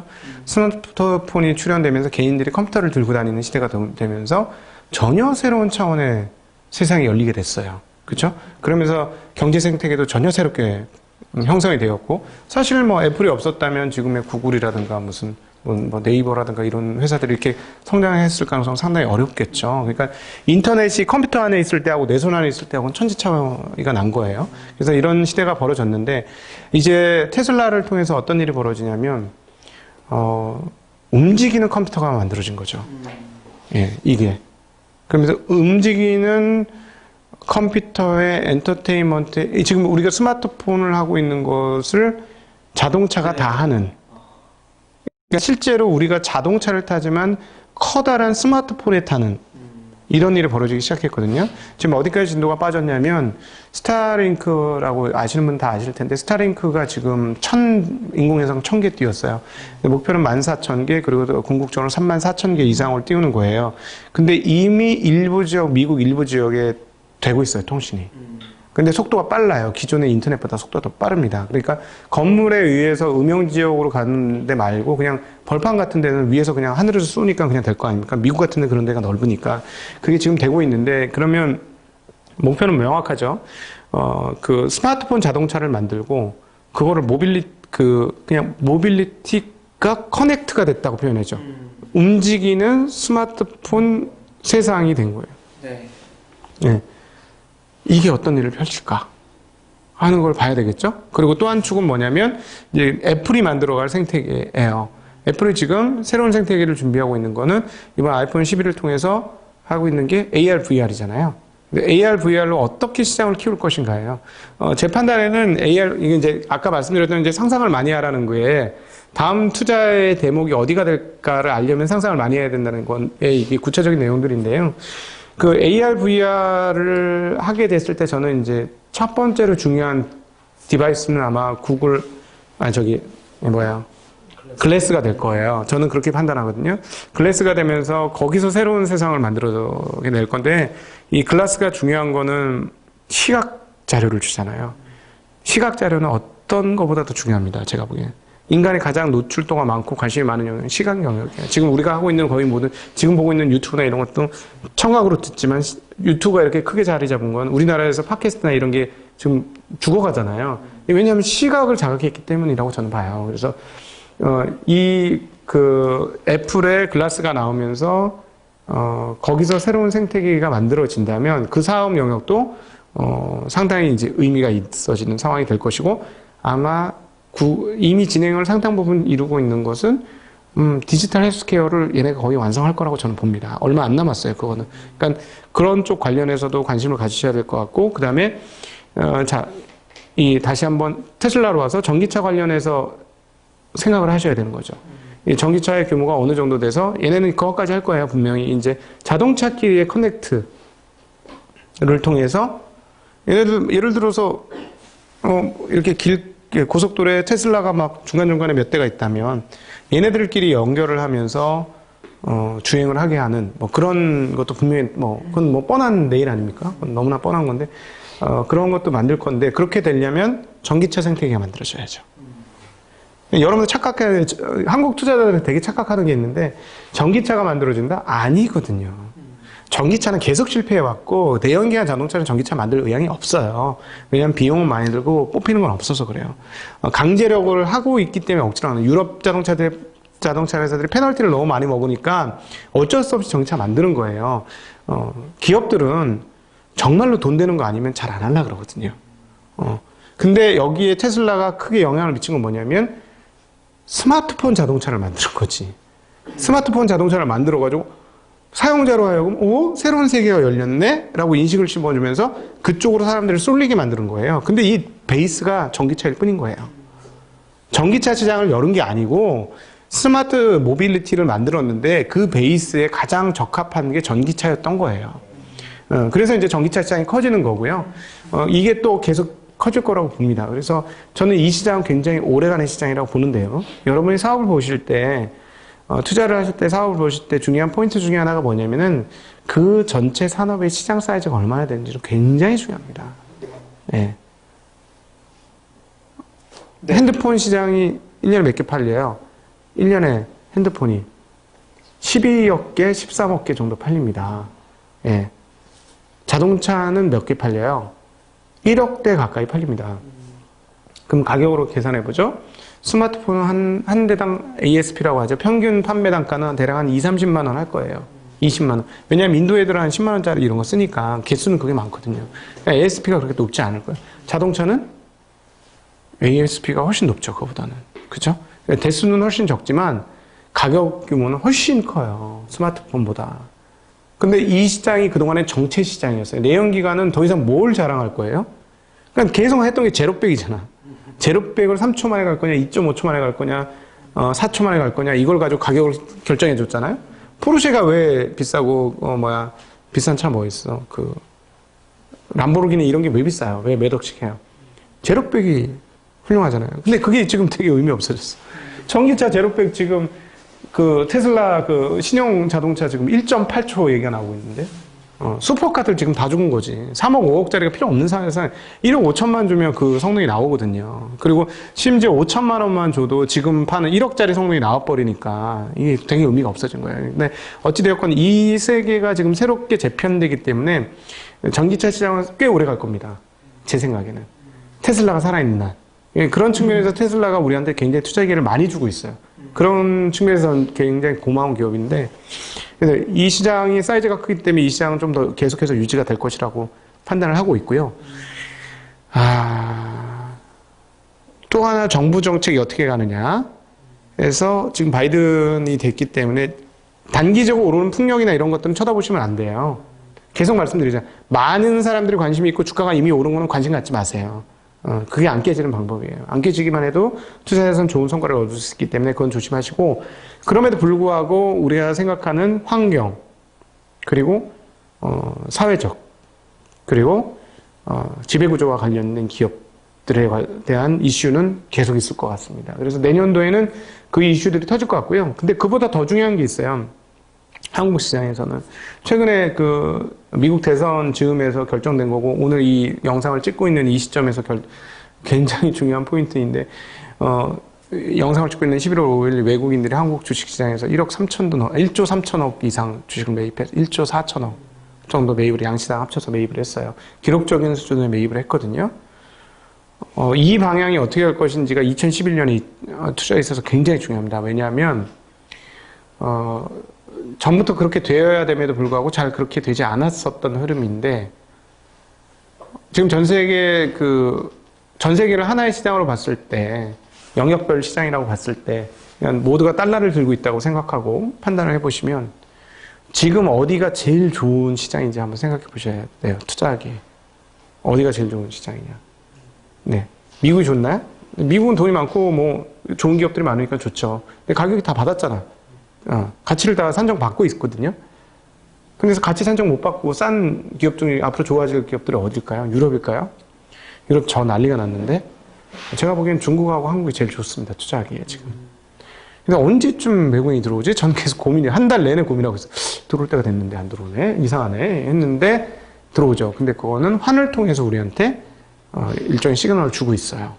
근데 원화가 1130원을 깨지면서 지금 1180원에서부터 줄기차게 내려오고 있죠. 네, 그래서 원화 자산이 굉장히 유효한 상황, 투자에 유효한 투자처가 될 가능성이 매우 높아서 2021년에는 이렇게 이렇게 업황을 보는 거 굉장히 중요합니다. 진짜 중요해요. 저희도 그거 굉장히 중요하게 여기는데, 원화가 여기서 더 강세를 보면서 1,100원 미만으로 떨어지는 과정들이 나타난다면 한국 주식시장이 아주 난리가 날 가능성이 있어요. 네, 지금 근데 딱 때가 맞아. 왜냐하면 모두가 다 미국으로 빠져나가 있거든요. 좀 이렇게 미국 시장에 다 빠져나가 있을까? 근데 저는 한국 시장 관심이 없거든요. 한국 시장이 얼마나 웃기냐면 제가 그 증시각도 TV에서도 얘기를 드렸습니다만 한국은 주식시장이 제일 싸거든요. 세상에서. 주식시장 바깥으로 나가보세요. 지금 대표적인 게 빅히트잖아요. 빅히트가 10조에 들어왔잖아요. 왜냐하면 바깥에서는 이 정도 그 가치를 받아야 될 것 같았어요. 근데 갑자기 들어와 봤더니 뭐야? 아니, 너는 돈도 별로 못 버는 애가 무슨 십몇 조니? 너 십몇 조 되려면, 야, 네가 무슨 한국의 기간 산업이니? 뭐 한국을 다 들여다 놨다 하는 산업이야? 너 그만큼 가치 받을 수 있어? 하고 가격이 떨어진 거 반토막이 난 거예요. 무슨 말이냐? 밖에 시장 엄청 비싸. 지금 주식시장 바깥에서 엄청 비싸거든요? 돈이 넘치니까. 지금 조그만 사업해갖고 자리 한번 잡아보세요. 돈이 얼마나 들어오나. 뭉칫돈 그냥 들어옵니다. 지금 여기서도 이 사업 잘하시면 투자하겠다는 사람이 몇 억씩 몇십억씩 들고 들어올 수도 있어요. 그런 상황이거든요. 돈 넘쳐요. 근데 주식시장은 하나도 평가 못 받고 있어요. 제가 보니까 제2의 2002년부터 2007년 시즌 2가 올 수도 있다는 거예요. 그 가능성이 있어요. 2002년부터 2007년에 어떤 시즌이냐면 IT 버블 이후에 98년도 또 옛날 얘기를 했어. 98년도 IMF가 끝나고 나서 무슨 일이 벌어졌냐면 한국의 이상한 기업들이 다 망했어요. 한계 기업들이 대출을 많이 쓰고 있던 한계 기업들이 다 쪼그리 그냥 다 망했거든요. 싸그리 다 망했고 나서 IT 버블이 왔죠. 그래서 사람들이 이제 주식에 훅군 달았고 주식으로 돈 번 사람도 있고 이랬던 상황에서 외국인 투자를 봤더니 야, 저 나라는 저렇게 좋은 기업이 저렇게 돈을 많이 버는데 저렇게 싸? 하면서 2002년부터 미친 듯이 주식을 사기 시작했어요. 그래서 그때 이제 난리가 난 한국의 대표 기업들, 중견 대표 기업들이 사실 지금으로 따지면 중소기업 수준의 주가를 받고 있었던 중견 기업들이 제대로 된 주가를 받게 되죠. 주가가 5배, 10배, 100배씩 오릅니다. 네. 요즘은 이름도 가물가물한 태평양, 요즘은 이제 아모레죠, 아모레. 태평양이 만 얼마였어요, 그때. 네, 12,000원 막 이랬습니다. 요즘은 아모레와 아모레 퍼시픽으로 갈라졌잖아요. 그러고도 100만 원 넘게 올라가고 막 그랬잖아요. 네, 그랬어요. 그런 기업들 오리온도 몇천 원 하던 기업이잖아요. 그리고 롯데제과 이것도 1, 2만 원 하던 주식이에요. 네, 그 100만 원 훌쩍 넘어갔잖아요. 그러니까 진짜 100배가 났어요. 그때 2006년도에 워런 버핏의 주주 서한 아니죠. 라이브 워런 버핏의 라이브 토크에 보면 한국 기업들 너무 싸다 나도 한국 기업 투자했다 이런 얘기 합니다. 2006년에. 네. 그래서 그런 시즌 2가 올 가능성도 있는 거예요. 원화 가치가 올라가면 재평가하겠죠. 쟤네는 저렇게 돈을 잘 버는데 저렇게 싸? 이렇게 될 수 있어요. 그래서 2021년 굉장히 기대가 많이 되는 한 해입니다. 네. 네, 좋습니다. 처음 시작에 이제 그 대세의 큰 방향에서 전기차를 움직이는 컴퓨터라고 정의한 것 자체가 네. 정말 그 시각을 완전히 바꿔주는 단어인 것 같아요. 정말 네. 되게 명심하면 좋을 것 같고 오늘 해주신 예언도 한번 맞는지 한번 좀 보고 싶은 생각이 많이 드네요. 질문을 많이 주셨는데 또 이제 개인 투자자의 입장에서 또 궁금하신 네. 게 많으신 것 같아요. 어떤 분은 그냥 편하게 윤열매님은 재무제표 보는 법을 잘 몰라요. 어떻게 배워야 제일 정확히 배울 수 있을까요? 이렇게 물어보셨고 네. 다른 분 또 비슷하게 아까 일반 투자자가 이길 수 있는 비법이 영업이익 나는 그리고 떨어진 산업을 건산업 예를 드셨는데 예를 들어서 A사와 B사가 똑같이 흑자일 때 네. 무엇을 비교하면 이제 또 선택할 수 있냐 이런 질문 주셨어요. 두 가지 한번 질문 드릴게요. 재무제표는 많이 보셔야지 늘어요. 성급하게 생각하지 마시고 그냥 많이 보세요. 많이 보시면 늡니다. 네. 그냥 봐요? 계속 봐요. 계속 보다 보면 결이 보여요. 네, 많이 보시는 게 답이에요. 네. 어디? 그리고 너무 회계사들이 보는 식으로 보지 마세요. 회계사들 주식하는 건 뻔해요. 이런 거 나가면 안 되는데. 네. 그냥 개인적인 의견으로 그렇죠. 회계사들이 할 수 있는 투자의 방법은 딱 정해져 있어요. 오히려 요즘 같은 시대 회계사들을 투자 못 해요. 어떻게 애플, 아마존, 구글 이런 거 투자할 수가 있어요? 투자 안 돼요. 재무제표만 봐가지고는. 네, 그래서 거기에 너무 얽매이지 않으셨으면 하는 바람이 있고요. 그 다음에 많이 보시면 결이 나옵니다. 그래서 그리고 비교를 하시다 보면 일단은 많이 보시는 게 답이에요. 그런 말. 그리고 보다 보면 늘어요. 아, 예? 어디에 아, 들어가서 어떻게 보면 되나요? 다트요, 다트. 아, 다트. 금감원 사이트 다트. 그냥 너무 한국이 사실은 투자하기 너무 좋은데 여러분들 제가 이제 유튜브 증시각도 TV 그걸 해보면서 느낀 게 뭐냐면 제가 유튜브 해보니까 남의 유튜브도 조금씩 관심을 가지고 보거든요. 돈 되는 건 사람들이 안 봐요. 유튜브에 돈 되는 걸 안 보고요. 재미난 것만 봐요, 사람들이. 진짜 그래요. 저희는 예를 들어서 애널리스트들이 만드는 유튜브가 제일 좋거든요. 네. 근데 그거는 뭐 조회수가 뭐 아. 몇백 이래요. 근데 그거를 봐야 되거든. 근데 그런 거 안 봐, 사람들이. 그러니까 제 입장에 그러니까 돈을 못 벌지. 뭐 다른 이유가 있어. 안 보니까 못 보는 거지. 뭐 이런 생각이 들어요. 저는 실제로 그렇고요. 그러니까 자꾸 보시면 늘고 그 다음 질문 뭐였죠?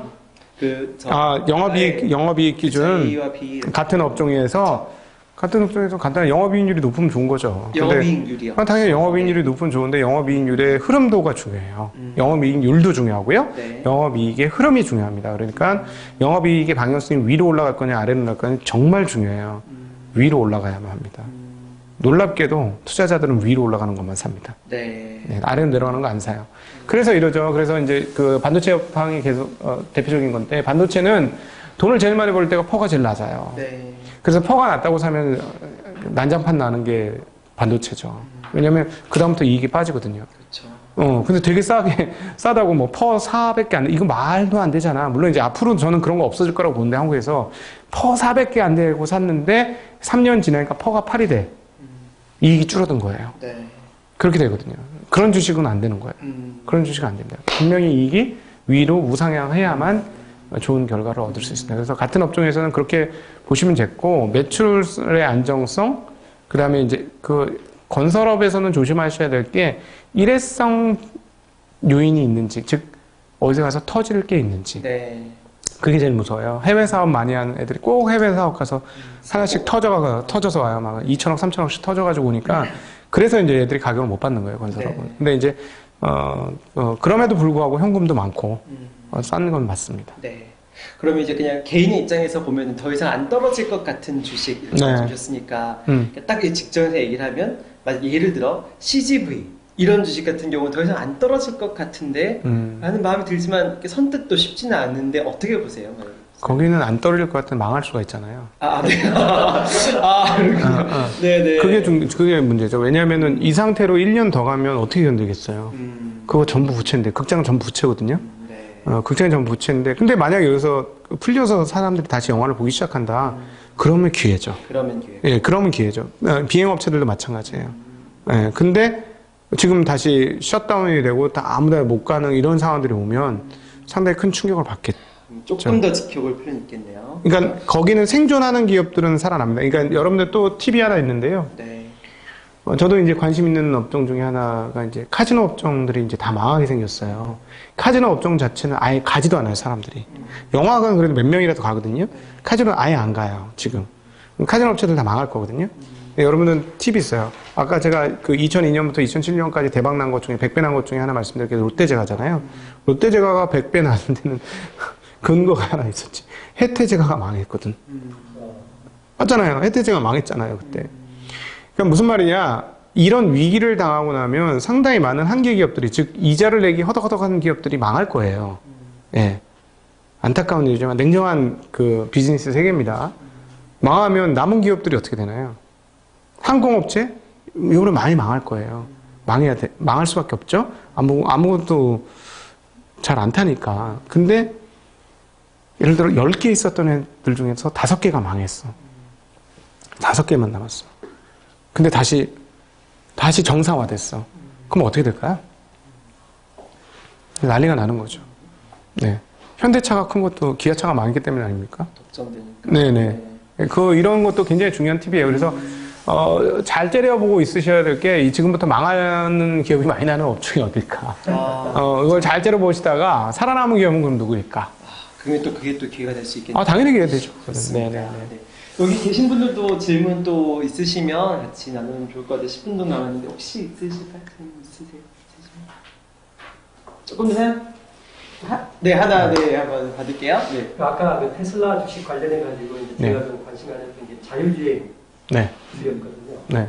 그래서 이제 모트렉스라든가 모바일 오피스라든가 네. 또 그다음에 카메라 쪽에서 이제 MC닉스 같은데 관심 갖고 이렇게 좀 들어갔는데 아직은 주인이다 보니까 많이 하지 않았고 조금 하다가 지금 나오고 있는데 지금보다 앞으로 이제 10년 후를 생각할 때 굉장히 크게 될 것 같은데 네.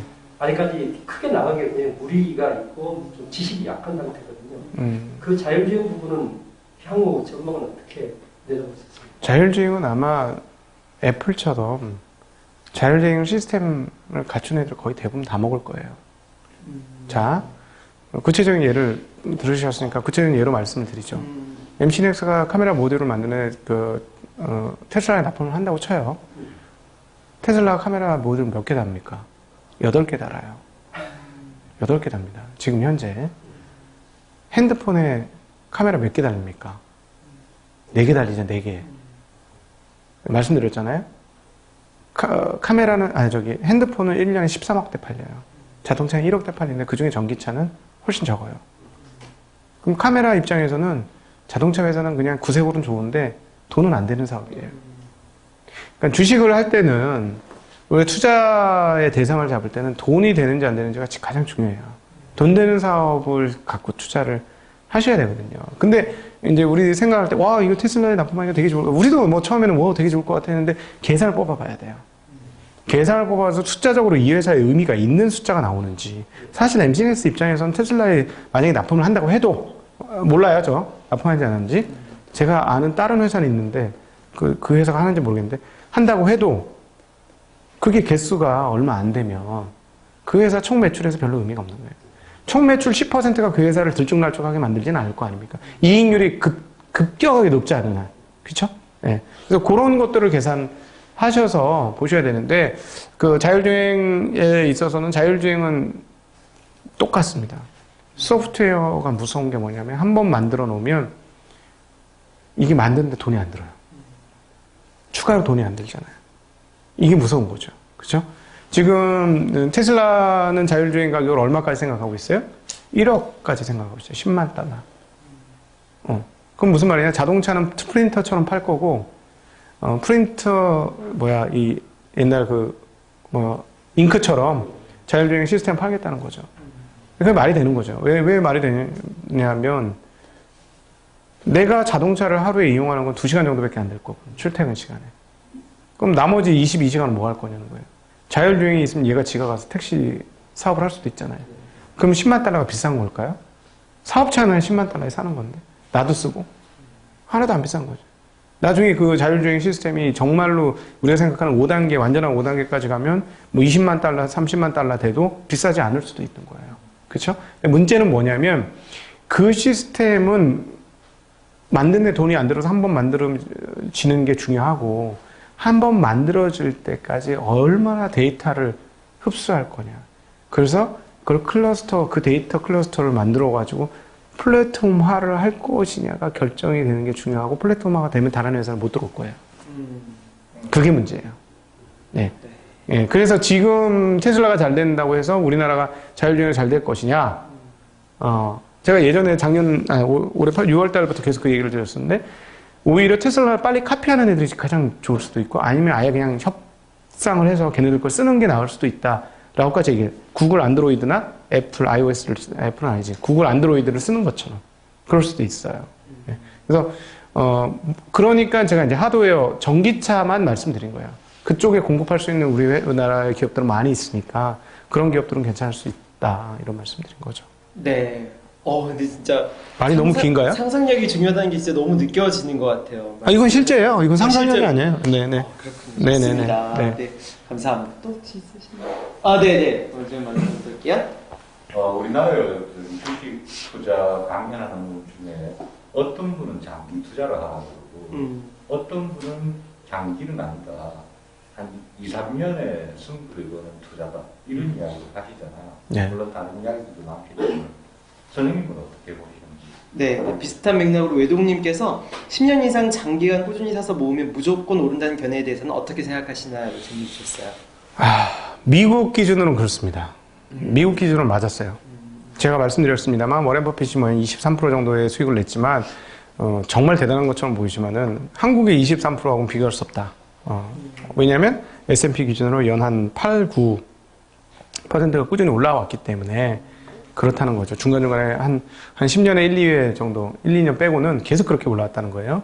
그렇기 때문에 장기 투자가 미국 시장에서는 잘 맞습니다. 그리고 그거를 지금 전파해 주시는 분은 언제 한국에 투자하셨던 분이냐면 99년도에 투자하신 분이에요. 아까 말씀드렸던 2002년, 2007년을 그대로 다 뽑아 드신 분이에요. 그러니까 2002년, 2007년은 어떤 사람, 브로커리지 했던 증권회사 직원들은 다 거지예요. 돈을 하나도 못 벌었어. 사고 판다고. 근데 그냥 오롯이 들고 있었던 사람들은 부자가 됐었죠. 그래서 대주주가 돈을 제일 많이 번다고 이런 얘기를 하죠. 팔 수 없으니까. 네. 그래서 그런 시즌이 있어요. 근데 한국 특성이 좀 있습니다. 한국은 글로벌 산업 구조에서 부품과 소재를 담당하는 나라예요.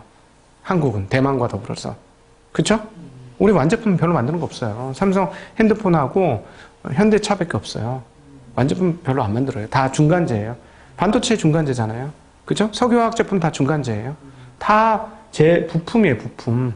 그럼 이건 무슨 말이냐면 글로벌 경기 상황에 상당히 크게 영향을 받는다는 겁니다. 제가 그래서 리본 체조 말씀드려요. 리본을 가지고 요만큼 들면 저 끝에서 이만큼 움직이잖아요. 그런 것처럼 글로벌 밸류체인이 완성품 쪽에서 이렇게 꺾여지면 우리나라는 몇 배가 꺾여요. 이 스윙이 굉장히 크다는 겁니다. 그래서 저점에서 하면 장기 투자하는 건 문제 없죠.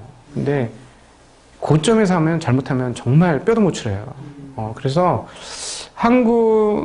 저도 뭐 한국의 장기 투자의 여건이 잘 마련되기를 기대하고 있습니다. 뭐 올해부터 주식이 좀 느리게 오래도록 갔으면 좋겠어요. 저도 소망하는 바는.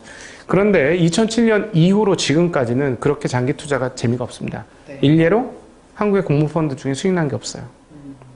계속 들고 있거든요. 삼성전자 계속 들고 있었거든요. 수익이 안 나요. 예.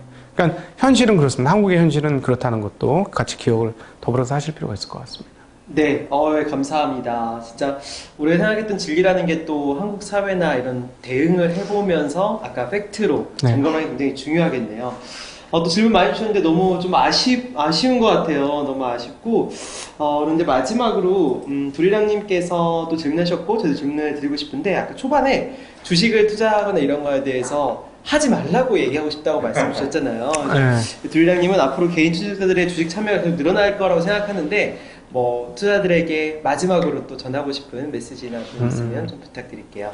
제가 투자하지 말라고 그랬으면 차라리 낫겠다라고 생각한 건 이 투자 심리, 투자 태도가 정립이 되지 않고서는 여기는 정말 전쟁터나 마찬가지인 곳이죠. 그래서 개인들이 일반적 심리를 가지고 뛰어들었을 때 너무 위험한 거예요. 예. 그래서 그게 너무 걱정이 되는 거죠. 그렇게 해서 이게 냉장고나 텔레비전이나 핸드폰, 요즘 핸드폰 생각 많이 안 할 수 있지만 하여튼 냉장고라든가 자동차를 살 때만큼 그 주주가 될 때 그 정도 이상은 연구해야 되거든요.